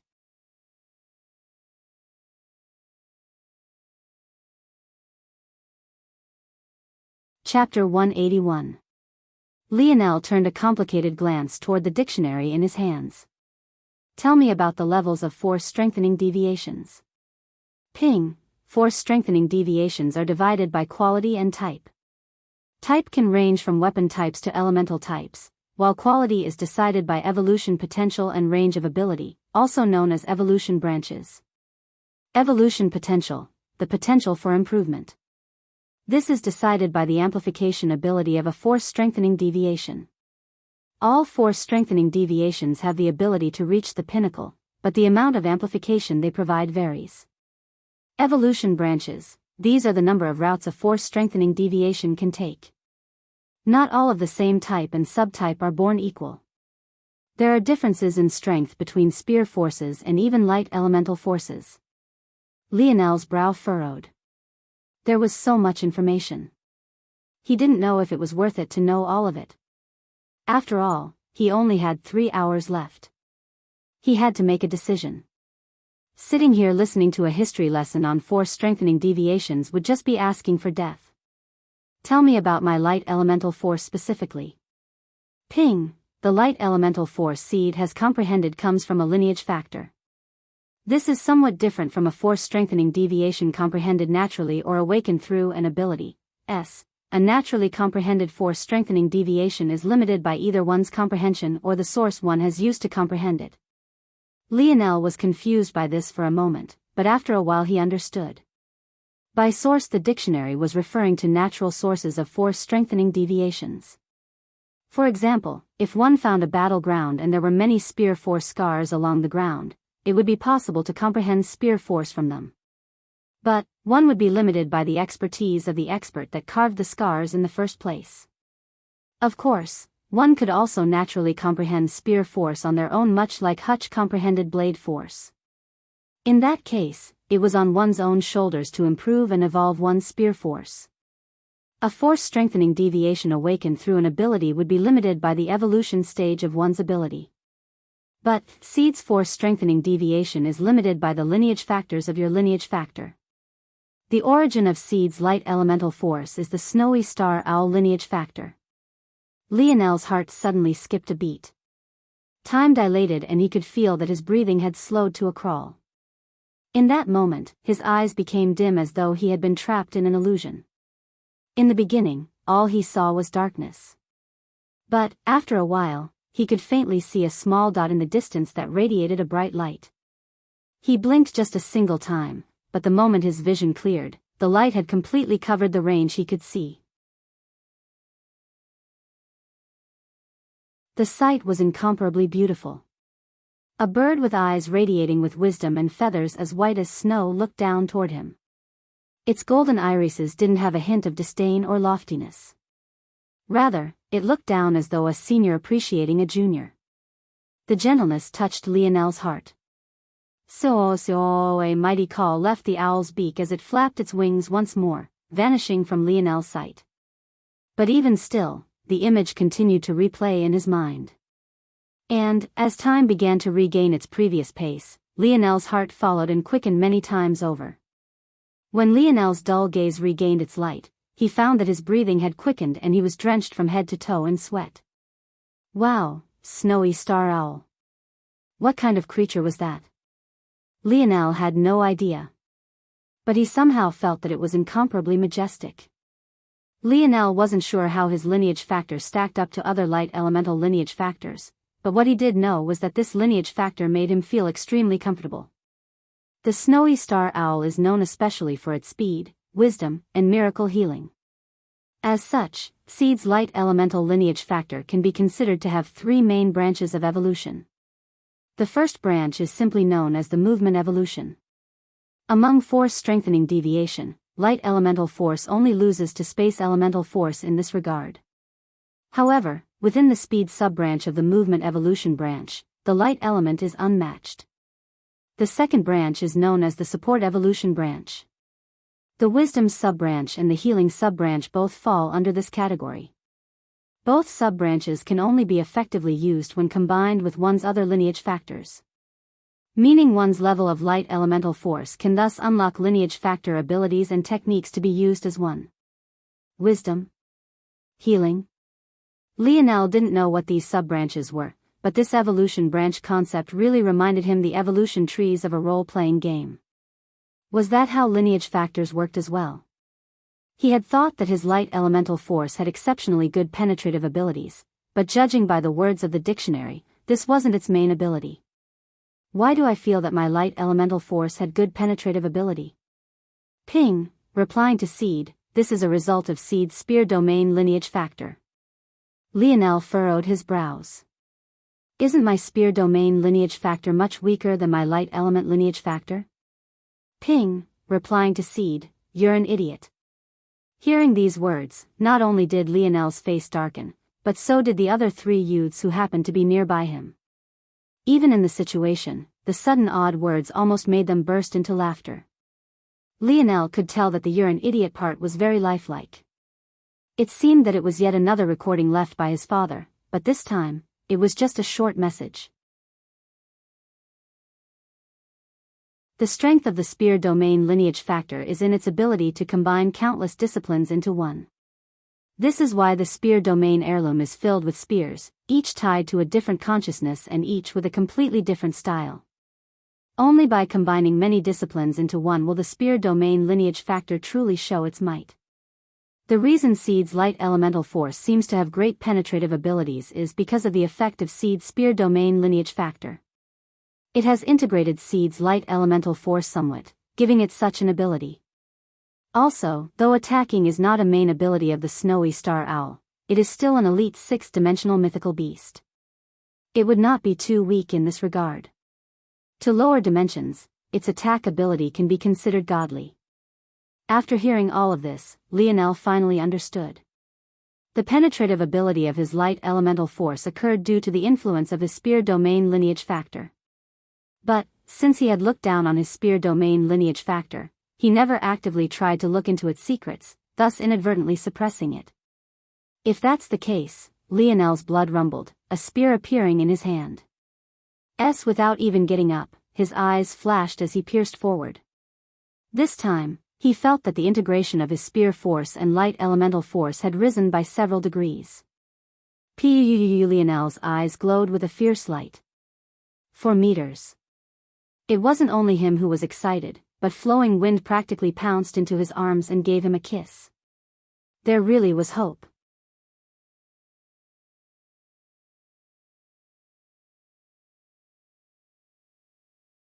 Chapter 182. After the initial bout of excitement, Lionel immediately calmed himself. What was there to be proud about? He had only touched 4 meters, there were still 6 more to go. And, it had now become even more obvious to him that the difficulty of crossing that distance doubled with every meter he passed. The fact he had directly jumped from 2.5 meters to 4 was a testament to just how great his spear domain lineage factor was, but that was all. Was it even possible to improve enough to cross the remaining distance? The other youths seemed to realize this as well. So, their smiling expressions soon faded. Handsome, hurry up and improve some more. I'm too young and beautiful to die. Flowing Wind said this as though joking around, but there was a well-hidden fear in her tone. It wasn't something that Lionel would miss. Lionel took a deep breath. You 3 enter my spatial treasure. It should buy us more time. Lionel wasn't confident in the segmented cube's defensive ability. This wasn't because he was doubting its peak prowess, but rather because it was still in Phase 1. In Phase 1, it was essentially still limited to third-dimensional abilities. So, it was impossible for its abilities to be too grand. However, if these 3 youths entered the segmented cube and he placed it in his spatial bracelet, then he only needed to activate 1 force skin to protect them all. Like this, his less than 4-hour time limit would be over 13 hours. The 3 youths looked at each other and nodded. Here, they were only a burden to Lionel. It would be good if they could help in some way. Lionel sighed a breath of relief and took out the segmented cube. He found that it was frenziedly absorbing the force in the surroundings. At this pace, it might only be a few days before it could accumulate enough to evolve into Phase 2. But, Lionel obviously didn't have this long to wait. Just when Lionel was about to allow the youths in, he suddenly made a pleasant discovery. The segmented cube can't leave this place, but it's still a natural force barrier. Lionel's eyes glowed with excitement. He hadn't put too much hope in the segmented cube. In fact, he had covered it with his force skin when he pulled it out just now. But what he never expected was that it would actually be capable of forcefully absorbing any force he gave it. It can take volatile force, absorb it, and make it docile. In that case, didn't that mean that Lionel's time limit wasn't limited to 13 or so hours anymore? Lionel grinned as the three youths looked toward him in confusion. It seems we don't need to die here today. Before the three could ask Lionel what he meant, the segmented cube expanded and enveloped the three of them. On the outside, the segmented cube expanded to a 10-meter diameter, hovering in the air above the force crystal core. It shuddered and trembled, bouncing back and forth between the two opposing edges of the force geyser, but it eventually managed to reach an equilibrium. Within the abode setting, the four youths watched on nervously as a violent earthquake took hold of the world within the segmented cube. They only managed to sigh a breath of relief after everything finally settled into a low rumble. Lionel wasn't any different from them. He too had been worried about the result, but luckily it had all paid off. There are a few rooms here. Feel free to pick one. There's also plenty of food and water. It'll definitely get us out of here. Lionel nodded to the youths. But when they saw the sadness on his expression, they couldn't help but be stunned. This should have been a happy change of events. Why was it that Lionel didn't seem the slightest bit happy? Lionel turned to leave. Flowing Wind wanted to step out and stop him, maybe even try to cheer him up, but she found that two sturdy hands had landed on her shoulders, stopping her from moving forward. She was completely stunned to find that both Roaring Black Lion and Thunderous Clap had tacitly agreed to stop her as one. She couldn't even react before Lionel had disappeared from her sight. Why the hell did you two stop me? He's our savior, shouldn't we at least say thank you? There's no reason for him to be feeling like that. You don't get it. Roaring Black Lion said with a snort. Even if things worked out in the end, his pride is still wounded. Pride? Flowing Wind's brows furrowed. Though it was blocked beneath her mask, one could imagine that it was quite a lovely sight to see. It's ultimately his fault that things turned out this way. Thunderous Clap spoke. There's even an argument to be made here that we're only alive by a fluke. Even stumbling into the ability of this abode-type treasure was a mistake. What the hell are you saying? We made our own choice to come here with him. Plus, he was in just as much danger as us. Only a bastard would blame him for information we all lacked equally. You still don't get it. I don't know what's weighing on Indum. Lionel's mind, but whatever it is, he definitely feels like his performance makes him unworthy of meeting those goals. He takes himself to be responsible for our lives. Whether it was coming to this hive or accelerating the maturity of the Force Crystal Core, they were all his ideas. But he's seemingly made one mistake after another.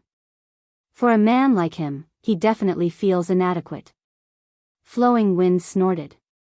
If it was just garbage male pride, you should have just said so from the beginning. But he's so handsome and caring at the same time, this lady definitely likes him. Roaring Black Lion and Thunderous Clap looked at one another helplessly. This Flowing Wind girl was definitely too far gone.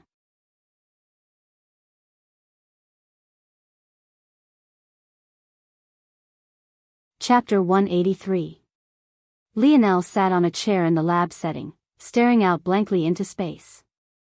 In truth, in the beginning, even he wasn't fully aware of why he was feeling like this.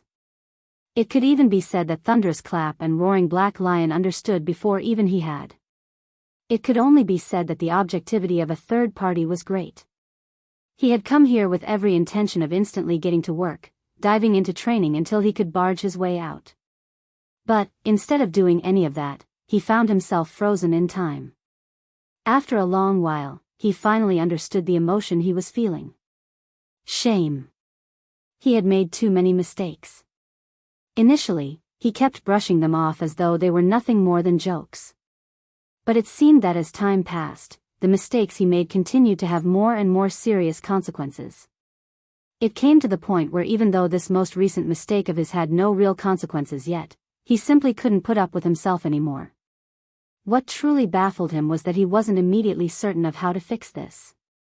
Wasn't it only natural that someone as young and uninformed as him makes so many mistakes? But, the more Lionel thought about it, the more he felt that this excuse was exactly that, an excuse. In a world like this, who cared if he needed time to mature? Would the Spider King's venom wait for him? Would the Force Crystal Core let him go on account of his youth? Would Simeon leave him be until he matured? The answer to all of this was obviously no. No one owed him such a thing. Compared to others, how much better was his starting position? Whether it was his talent, the treasures his father left for him, or the lineage factor his mother left for him. How many times luckier was he than another? To this day, he still had no idea how well his teammates were doing. Did James fall out with them after being snubbed by him? What about Yuri? She was one of Aina's only 2 friends. How was she doing with them? Was she okay? Compared to these people, wasn't he considered to be lucky? Was this what those psychologists deemed as survivor's guilt? Maybe that was exactly what it was. Lionel felt undeserving. He made so many life-altering mistakes, yet managed to survive every time by the skin of his teeth. Sometimes it might be due to his own wit, but how many more times had it just been luck? Memories were constantly pulled up from the depths of Lionel's mind, each one striking a chord with him. When he first exited the Mayan tomb and Aina killed Conrad with a single strike. During their journey to the fort, he had even had thoughts of being unwilling to live anymore. How ridiculous had his actions been back then? He even went out and fought 7th-grade invalids back to back. Maybe that had been under the guise of protecting his friends, but wasn't the truth that he was just seeking death? How lucky had he been to survive that? Did he even deserve to survive that? His abilities back then couldn't even compare to the current him. A single grade threat was more than enough to threaten his life. Then there was the time within the Joan of Arc zone. Due to his own selfishness, he forced both him and Aina into a corner. Instead of waiting until both armies had whittled their strength down, he stupidly charged in. Back then, without a word, Aina had still chosen to follow him. But, had he not found Joan's weakness at the last minute, wouldn't they have both died? How lucky had he been to survive that? How could he think of blaming Aina for lying to him about the entry quota when he, himself, was so selfish? Then there was the battle at the Royal Blue Fort. He had foolishly traveled back to the fort, thinking that everything would be over as long as he made his way back. But, that ended up in Aina almost dying, and now she was in a world he knew next to nothing about. Who knew what kind of hardships she was undergoing now? How lucky had he been to survive that? If he hadn't been so naive, wouldn't Aina still be by his side right now?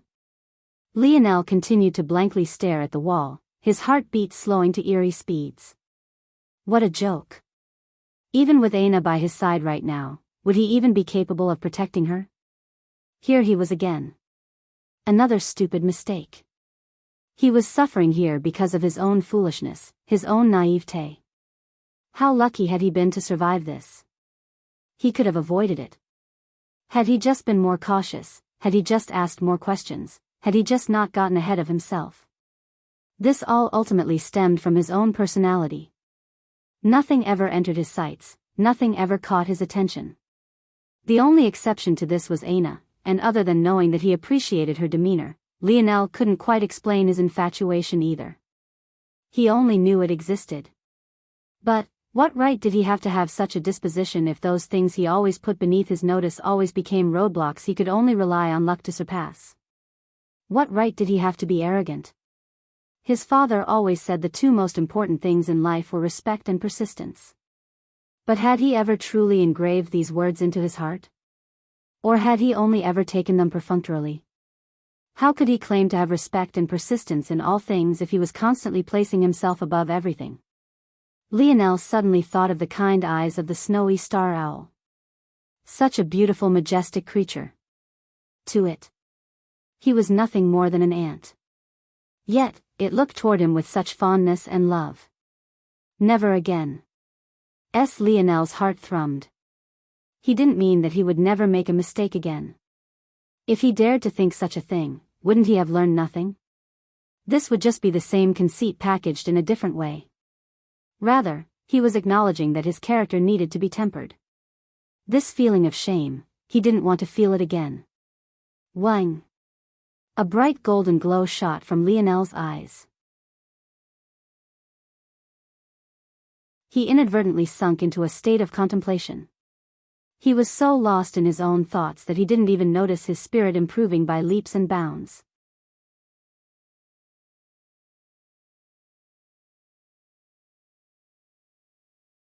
Chapter 184. Within Lionel's ethereal glabella, a striking change was occurring.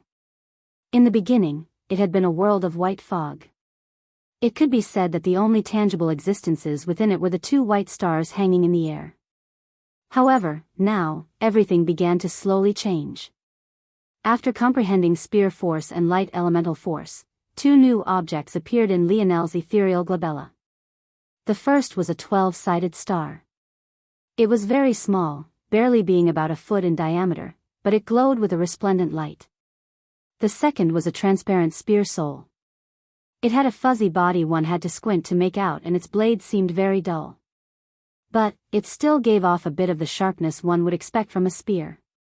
At that moment, however, a violent trembling took hold of the world. First, the 12-sided star began to vibrate. With each tremor, it grew a fold in size.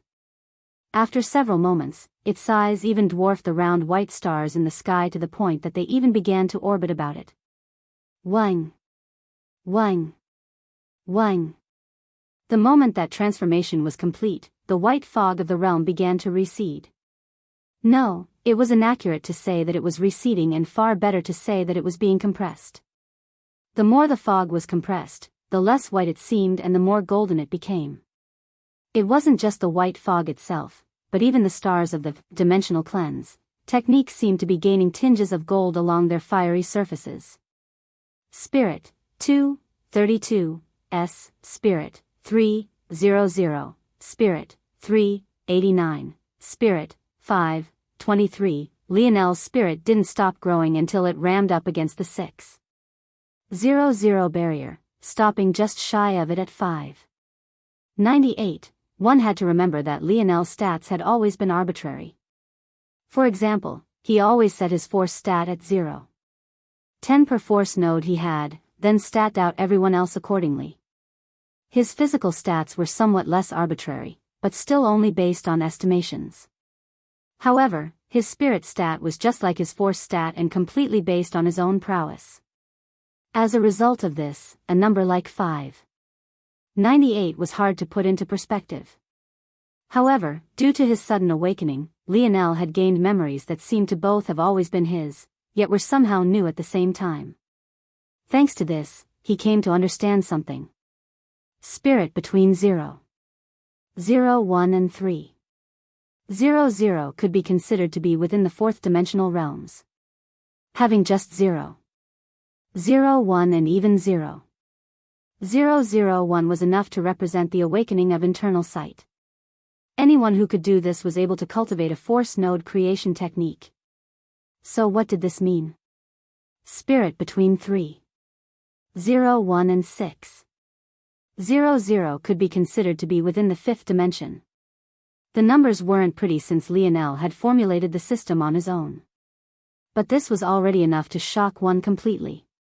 Lionel still couldn't be considered to have formed a fourth dimensional body yet. He would need to perfect the part of dimensional cleanse he had first before he could do that. Yet, despite this, his spirit had already crossed into the fifth dimension and even seemed a hair's breadth from the sixth. It was simply inconceivable. Spirit wasn't like physical stats. Those kind of stats would need a massive increase before undergoing a qualitative change. But spirit was so hard to gain in the first place. Lionel had never even met a person aside from himself that was even close to the 100 barrier, let alone approaching the 600 barrier like him. The difference was too striking. Lionel's eyes flashed open, a beam shooting out from within them against his will.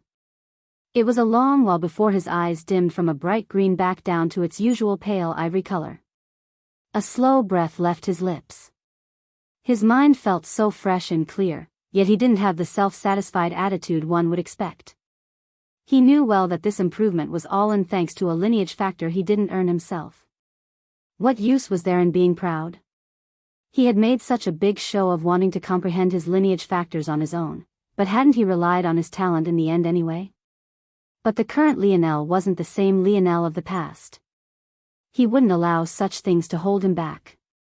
He wouldn't completely rely on his talent, but there was no need to directly ignore it either. There was no need for him to be hypocrite, on one hand ignoring the God-given gifts he had been handed, and on the other, still relying on them to escape dangerous situations by a hair. He didn't want to be that kind of person. What stage is my ability at now? Lionel asked. Ping, evolution stage, elite tier 9 bronze. Lionel sucked in a cold breath. It seemed his conjecture was correct. His ability and his spirit work in a feedback loop. If he could use dimensional cleanse to nurture his ability and by extension raise his spirit, then raising his spirit should by extension increase his ability's cap. Lionel's aura blossomed with confidence. However, this wasn't a confidence born of arrogance, but rather a confidence born of ability, a striking difference to the version of himself just a day ago. Lionel looked toward his injured left hand. He had just unlocked the first wisdom branch of his snowy star owl lineage factor. It was known as Northern 12 Stars according to the memories that had appeared in his mind. If he wanted a chance to heal his left hand quickly, he would need to awaken the first healing branch. However, after a moment of thought, he directly decided against this. His mind seemed to be working on a different gear entirely. He immediately thought of several possible solutions and disregarded all but the best. Of the pseudo and true fourth-dimensional plants I collected earlier, list all those that have healing properties and tell me about all of their effects. Ping.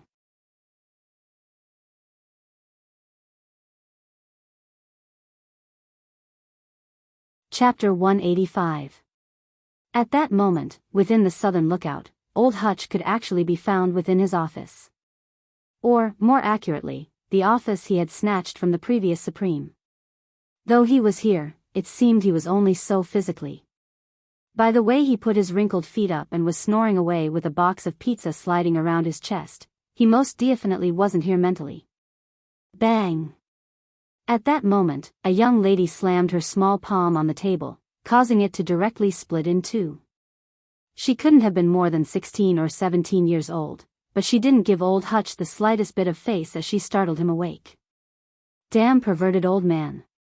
You called us here for something urgent yet you're sleeping without a care in the world?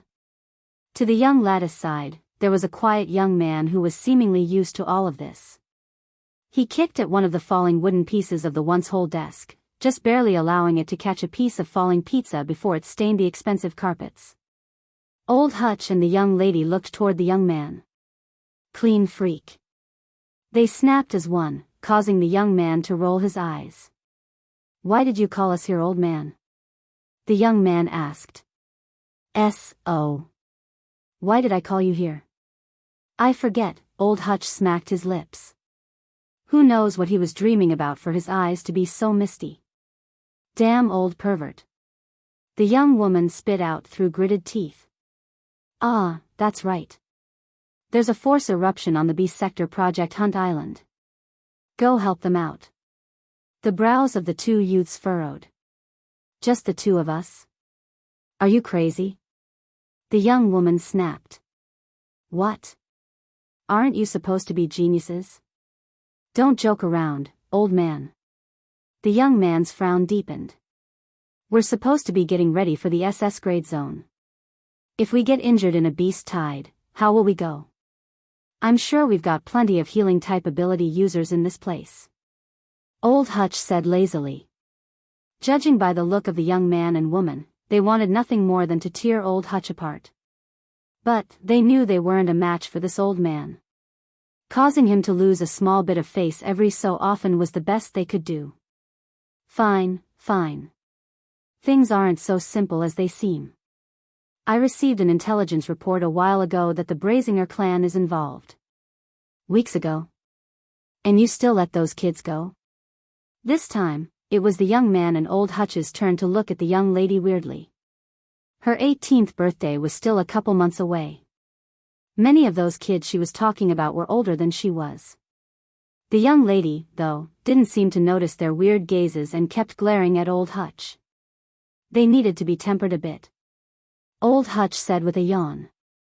Plus, I thought it would be a while more until the force eruption occurred. Those Brazinger family brats probably got caught off guard as well, or else they wouldn't have come either. Fine, fine. But that still doesn't explain why you're only sending the two of us. Those hidden families like to find excuses to bend the rules all the time. If I send someone better, they'll move in under the guise of protecting their young brats, then directly take whatever it is they want. This force crystal mine is too good to give to them. Seeing that the two were still frowning, old Hutch got up and patted their shoulders with a grin on his face. You two don't have much of a choice. The expressions of the two darkened. While you're out there, look out for a brat who goes by Lionel. You three should probably work together to get out of there. Off you go. The two youths looked at each other. That Project Hunt Island was one of the weaker ones.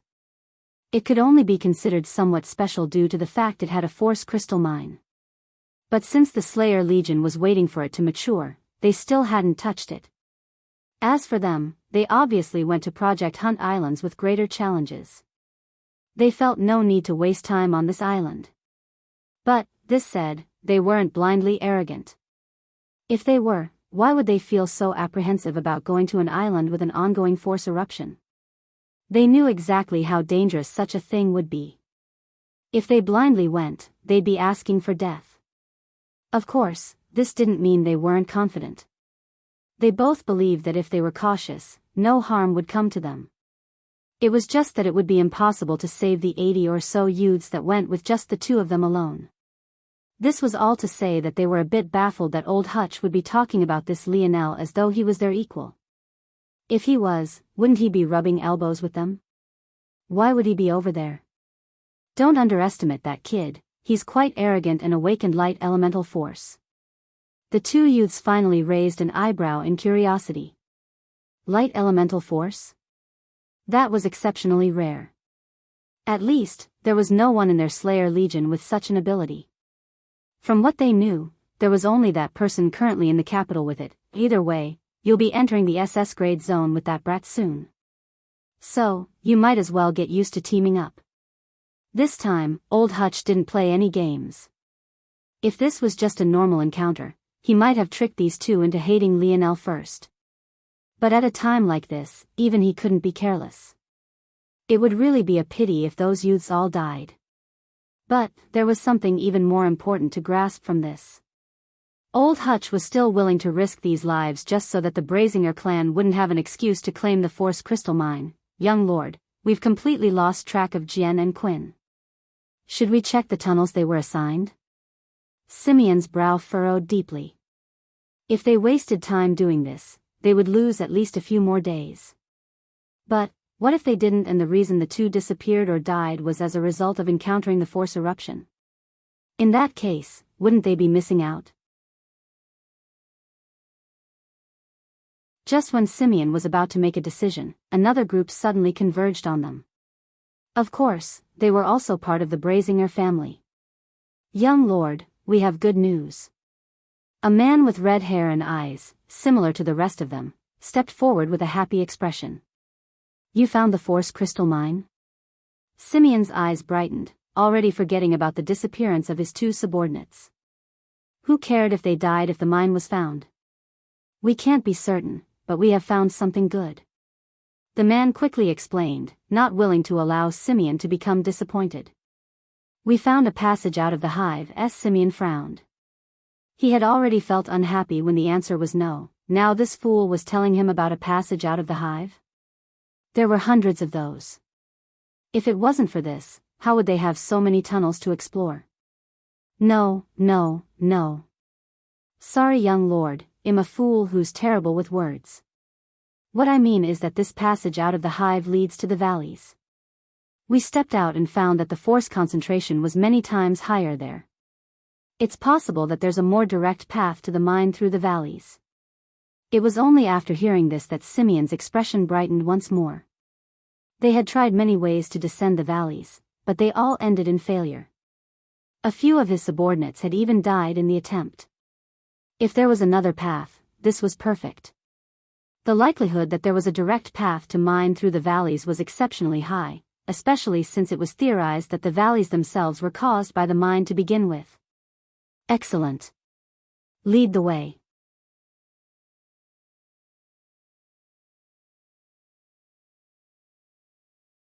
Chapter 186. Lionel looked at his left hand, flexing it slowly and testing each of his fingers one by one. It's a little weaker than it has been in the past. It will probably take me a few weeks to recover completely back to the advanced grade 1 designation. For now, it'll have to do with grade 1 designation. There had been plants among the few Lionel took out that could return him back to the advanced grade 1 designation immediately, but they all had lingering side effects. The only way to perfectly recover so quickly, in the case of such low-level herbs, anyway, was by drawing on his life force. But this was a path with many lingering problems. The herb Lionel chose was actually a pseudo-fourth-dimensional healing type herb known as three-vein mending weed. It was quite a common healing herb and was perfect for a body still within the third dimension like Lionel's. If he wanted to heal the same injury while he had a fourth-dimensional body, it would take a much stronger herb like four-vein mending weed. Instead of overdrawing his life force, mending weed used its natural force art to nurture flesh wounds and supplement their healing. These natural force arts were drawn directly from the veins that were within their namesake. Their healing abilities were less exaggerated, but due to their way of doing things, the lingering issues were much more acceptable. I have to be careful. Lionel thought seriously. Wounds like his could have easily crippled him for life. Without godly medicine, one's path to grow stronger could easily be completely impeded by a single severe injury. Luckily, the Lionel of now felt that he was far steadier than he had been in the past.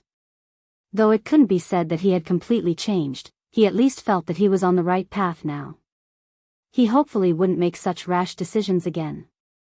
I still can't believe it took me 2 days to complete a dream sculpt of the three-vein mending weed. When Lionel learned the secrets of the mending weed, he had been very interested in its natural force arts. But he could have never expected that even with the evolution of his ability and the fact his spirit had entered the peak of the fifth dimension that it would still take him so long to perfectly copy it. One had to remember that it only took him about a day to dream sculpt Joan's flagpole. That treasure could only be counted as being within the third dimension, but Lionel's spirit was just at the beginning stages of the fourth dimension back then. But now, his soul was in the fifth dimension and this three-vein mending weed was in the third, but it still took him 2 days. This experience taught Lionel something very important. Natural force arts were not a joke.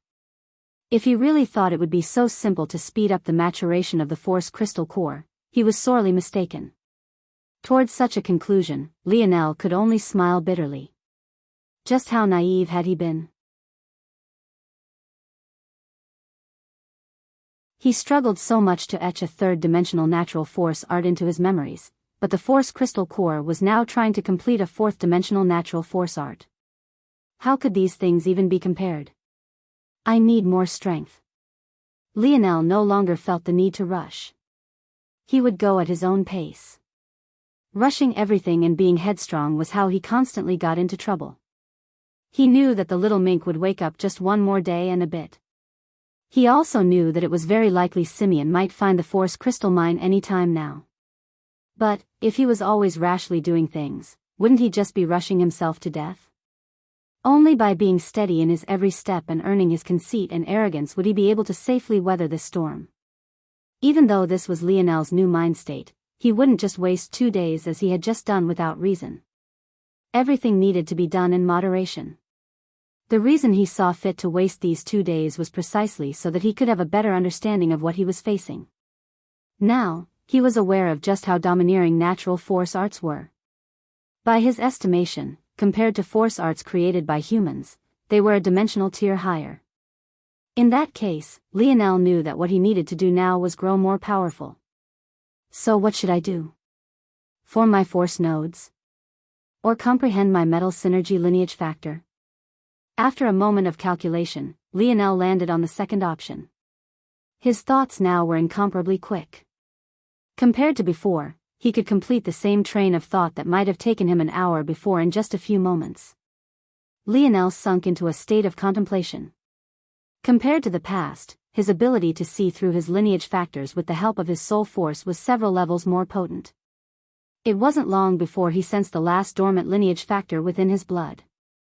Before, it was only a vague feeling he had to meditate on for several days. But now, he could practically see their visualizations. It looked like several shackles binding tightly to his blood vessels.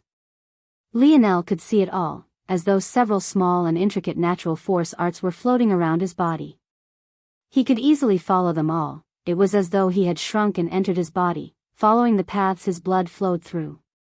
Lionel got lost in the feeling. He had almost completely forgotten that he was here to unlock these shackles, not observe them. But, his body felt like a universe unto itself. Its depth and complexity seemed to be no less. It was mesmerizing. Before Lionel realized what was happening, he had followed his blood into his kidneys, passively observing as the crimson liquid went through a cycle of purification. No, it couldn't be said to be crimson. His blood seemed to carry a tinge of holiness from his snowy star owl lineage factor. The cycle of purification left Lionel in another daze. The human body really was a beautiful thing. Everything worked together like a well-oiled machine. Suddenly, Lionel startled awake as though his mind had been struck by lightning. My kidneys. Lionel understood why he had never been able to find his 9th node. It was because his 9th was actually his 9th and 10th.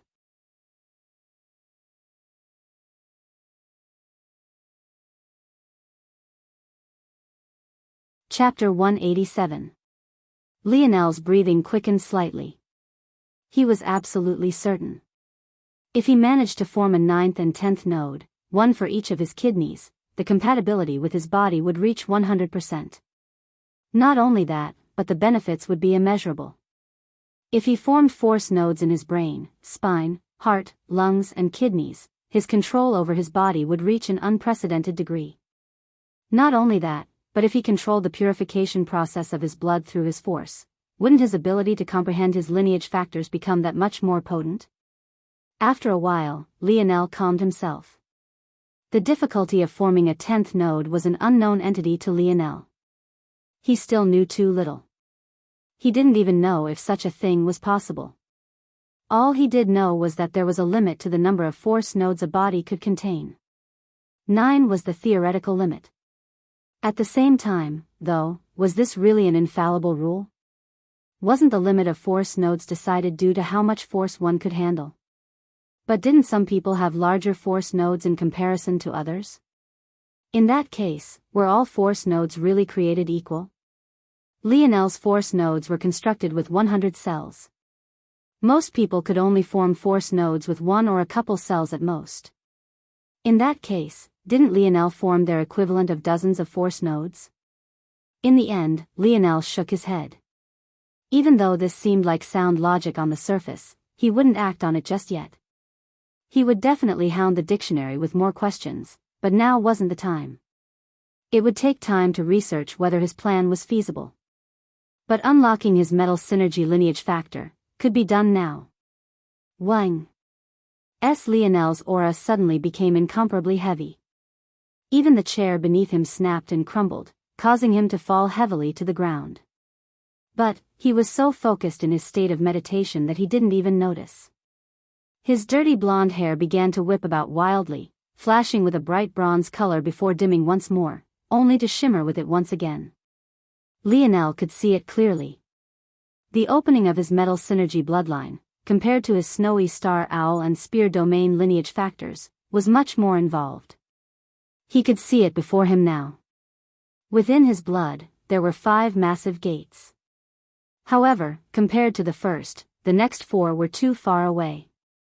Lionel could tell that no matter how hard he tried, he would never be able to reach those gates, at least not with his current strength. Realizing this, he focused completely on the gate right before him.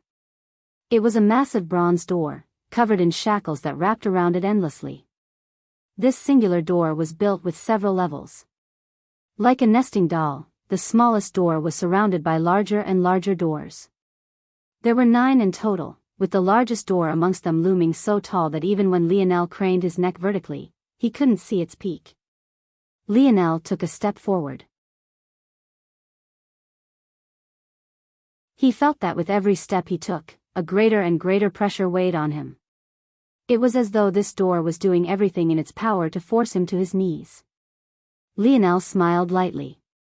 If it was just a few days ago, his spirit would have directly been blasted out of this place. By then, he would have no choice but to wait for his lineage factor to be awakened naturally. But now, this pressure was still within his ability to withstand. Soon, Lionel's palms were pressed against the doors. Due to his stature compared to the massive doors, he could only touch the smallest. When he pushed, he felt that he could easily open the first, even with its chains on. But, he found that the second nested door hardly budged. It was only after he put in some effort that even the third nested door showed signs of movement. So the harder I push, the more likely it is for the larger doors to budge, huh? Lionel had no idea that in the outside world, the colors he was radiating were wildly changing. When he barely opened the first door, his hair radiated a dull bronze color that almost looked like dirty copper. When he pushed hard enough for a reaction to occur in the second door, this muddied bronze became clearer. By the time he elicited a response in the third door, his hair shone like polished brass. It almost felt as though the fine filaments of his hair were no different than refined metal. Interesting. Lionel thought, looking up toward the highest 9th door. Well, since I'm here, I might as well try my best, right? At that moment, a mighty aura radiated out from Lionel's body. Even the segmented cube began to vibrate wildly. Compared to the past, this aura of his seemed several times more indomitable. It seemed that tempering his character had had other effects as well. A mighty roar left Lionel's lips as he pushed. What Lionel didn't know was that while he was straining with his utmost, in a world countless light years across the universe, violent changes were taking place as well. This was the family home of the Morales family. In fact, it was more accurate to call it a family planet, as the entire stretch of space was owned by them and them alone. At that moment, changes were occurring in their ceremonial room. South, this sacred place was incomparably vast. In fact, if one had the mind to pay attention, though this place was located within the main estate of the mortal family, it was somehow larger than even the planet they called home. In the distance, sticks of incense stood taller than even mountains, wafting out a refreshing scent that filled the land with a thin veil of fog. At the base of where these mountainous stick of incense stood, there was an altar that carried several sacred tablets. Those who knew the teachings of the Morales family were aware that each of these tablets carried the names of a generation of Morales family descendants. And, at that time, the tablet of the current generation, known as the Nova generation by the family elders, suddenly radiated out a blinding light. At that moment, the several family higher-ups who treated this place as a cultivation holy land suddenly snapped awake. What was going on? A lineage factor awakening? But everyone of the Nova generation had already awoken.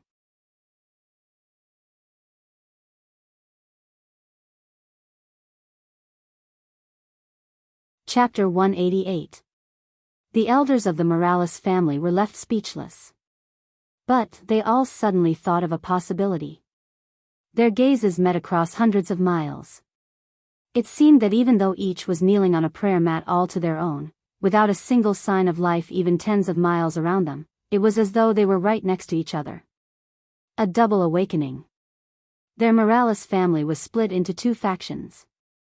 But the history between these 2 halves of the family was long and tumultuous.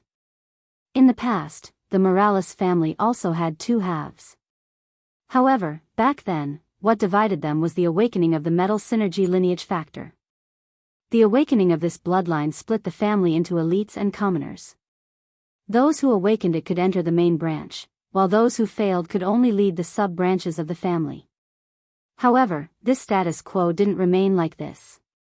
Many generations ago, a second lineage factor was birthed within their bloodline. This created not one main branch, but two main branches of the family. Back then, this had been completely astonishing. The rarity of a dual lineage factor clan was unimaginable. And it was precisely this awakening that allowed the Morales clan to surge up from the middle ranges of the seventh dimension to the absolute peak. Still, though the Morales family faced the world as one, there were inevitably disputes between the two factions.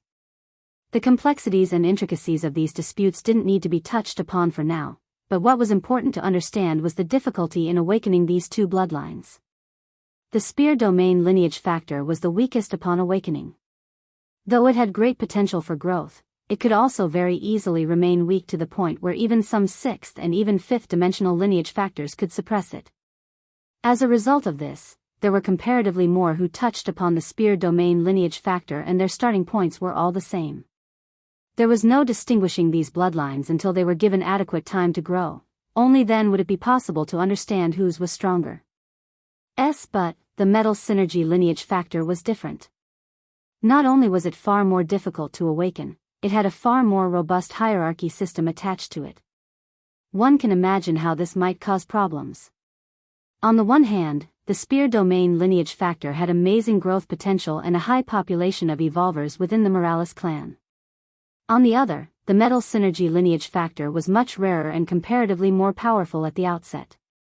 Those who initially grasped the spear domain lineage factor were branch family members who were dissatisfied with their position beneath the main branch, while many of the metal synergy branch were purists of the family. After all, much of the accomplishments of the Morales family was in thanks to this lineage factor. With a family suffering such inner strife, the best way to continue to maintain the balance was to have many young leaders who carried both lineage factors. Only that way could animosities of the past be slowly ebbed away and the family could be forged into a solid steel plate. Knowing this, it was no wonder the elders were so excited. They would have another double awakened youth from the Nova generation. They had already far surpassed the number from the last generation, but who knew they would still receive another? To put this into perspective, the last generation, the Nebula generation, only had 3 such characters. But, if this newly awakened youth was added, the Nova generation would have 8. One had to know that the greatest power of the spear domain lineage factor was its ability to aggregate the abilities of its host to form the greatest spear heritage. This meant that anyone who awakened both within the Morales clan was already predestined to be an elite amongst elites. The metal synergy lineage factor was that powerful. The elders excitedly made their way to the altar one after another. But, despite their excitement, they didn't lose their sense of propriety. This was a sacred land, they had to maintain due composure and respect. One after another, they performed their bows and kowtows, reverently praising their ancestors before closing in on the altar one by one. Our Morales clan is truly blessed. A crooked-toothed elder grinned wildly, hardly able to hold back his happiness. What do you old fogies think? You think this one will open the 9th door as well? The elders stroked their beards in happiness, not even minding the crooked-toothed elder's comments. If they were old fogies, wasn't he doubly and even triply so? Just look at that ugly yellow grin. He really lost face for all 7th-dimensional entities. It really does seem that all the stars are aligning. In the Nebula generation, only one opened the 9th door on their first try. The others could only open it on a second attempt before moving on to the 5th dimension. Yet we have 7 such youngsters already. The elders laughed heartily. Their expressions were filled with familial warmth. Though the tablet was burning too brightly to see which name it was that was causing the change, to them, it didn't matter who it was. Weren't they all part of their Morales family? Ho ho, those are the clear bronze lights of the 3rd door already. Let's see how far this brat goes. At this moment, Lionel had no idea that his actions were being watched. Though it wasn't exactly like that and they could only be said to be able to see which door he was attacking, he could never imagine that someone else could monitor what he was doing from countless light years away. The means of the 7th dimension were far beyond his comprehension. However, even if he did know, he wasn't in a state to mind. His heart was as still as a lake, his mind as focused as the pierce of a spear. Ha! He roared in his mind as the fourth door began to move. Flickering bronze patterns began to squirm across his forehead. If one looked closely, it would almost look like Lionel had tattooed a resplendent brass crown onto his head.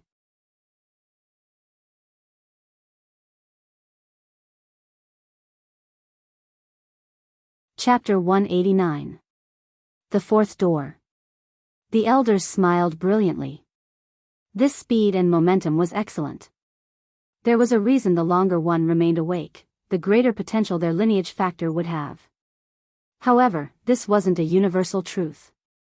At least for more complex bloodlines like this one, there were qualitative changes to look for. Who cared if Lionel spent several days in this state if he only opened up to the second door? Likewise, who cared if he only needed several minutes if he could open the ninth? It could be said that the higher the grade of the lineage factor, the more unique quirks it would have and the less likely it would be to conform to the norm. The metal synergy lineage factor was exactly like this. The lights radiating from the Nova generation's stone tablet began to wiggle with complex runes. Soon, these runes formed a crown not much unlike the crown etched onto Lionel's forehead. It radiated a gorgeous and pure bronze color, the kind that could only be gained after polishing a metal again and again and again. Wang! Lionel's body quaked as even the floor of the lab setting cracked beneath his might. Phase 1 was simply too fragile. Just the aura of his lineage factor alone was enough to cause it to tremble. Luckily, its self-healing properties kicked in. With such a large store of force around it thanks to the force crystal mine, how could it not repair itself quickly? Bronze runes began to spread down Lionel's back. They were boxy and straightforward in nature, being carved of straight lines and sharp corners. If one looked closely, it was possible to notice that they followed the pattern of Lionel's force nodes, only appearing where they appeared as though drawing a map of his inner body on his skin. The elders were astonished. This little brat only formed 6 nodes. Which elder is guiding him? A ferocious elder's beard whipped about beneath his fierce breath. One could almost mistake him for a bull. Who allowed such a talent to ruin himself like this? Many of the other elders frowned as well. They didn't reprimand the bullish elder for reacting like this at all despite this being a sacred land. Which of them didn't know that it was best to awaken one's metal synergy lineage factor after perfecting one's fourth-dimensional foundation? All of the other 7 youths had formed 9 nodes, suppressing the talent of their lineage factor until they could explode forth with all their momentum. Doing so with less would put much more pressure on oneself. Now, all of them could clearly see the pattern stretching down from the crown. With their insight, how could they not tell that Lionel only had 6 nodes? At least the foundation of those 6 nodes is at the peak. With the size of those patterns, this brat definitely used at least 80 cells to form his nodes. The other elders nodded, but this only made them feel that it was even more of a pity. If they found the elder that was leading this brat, they'd definitely beat the former until he cried blood. Who would take responsibility for ruining such a genius? The 6th. The crooked-toothed elder called out. The sharp patterns bloomed across Lionel's body. This time, it no longer remained on his back and instead spread out across his limbs and chest, covering his body in a resplendent bronze that was almost difficult to look directly at.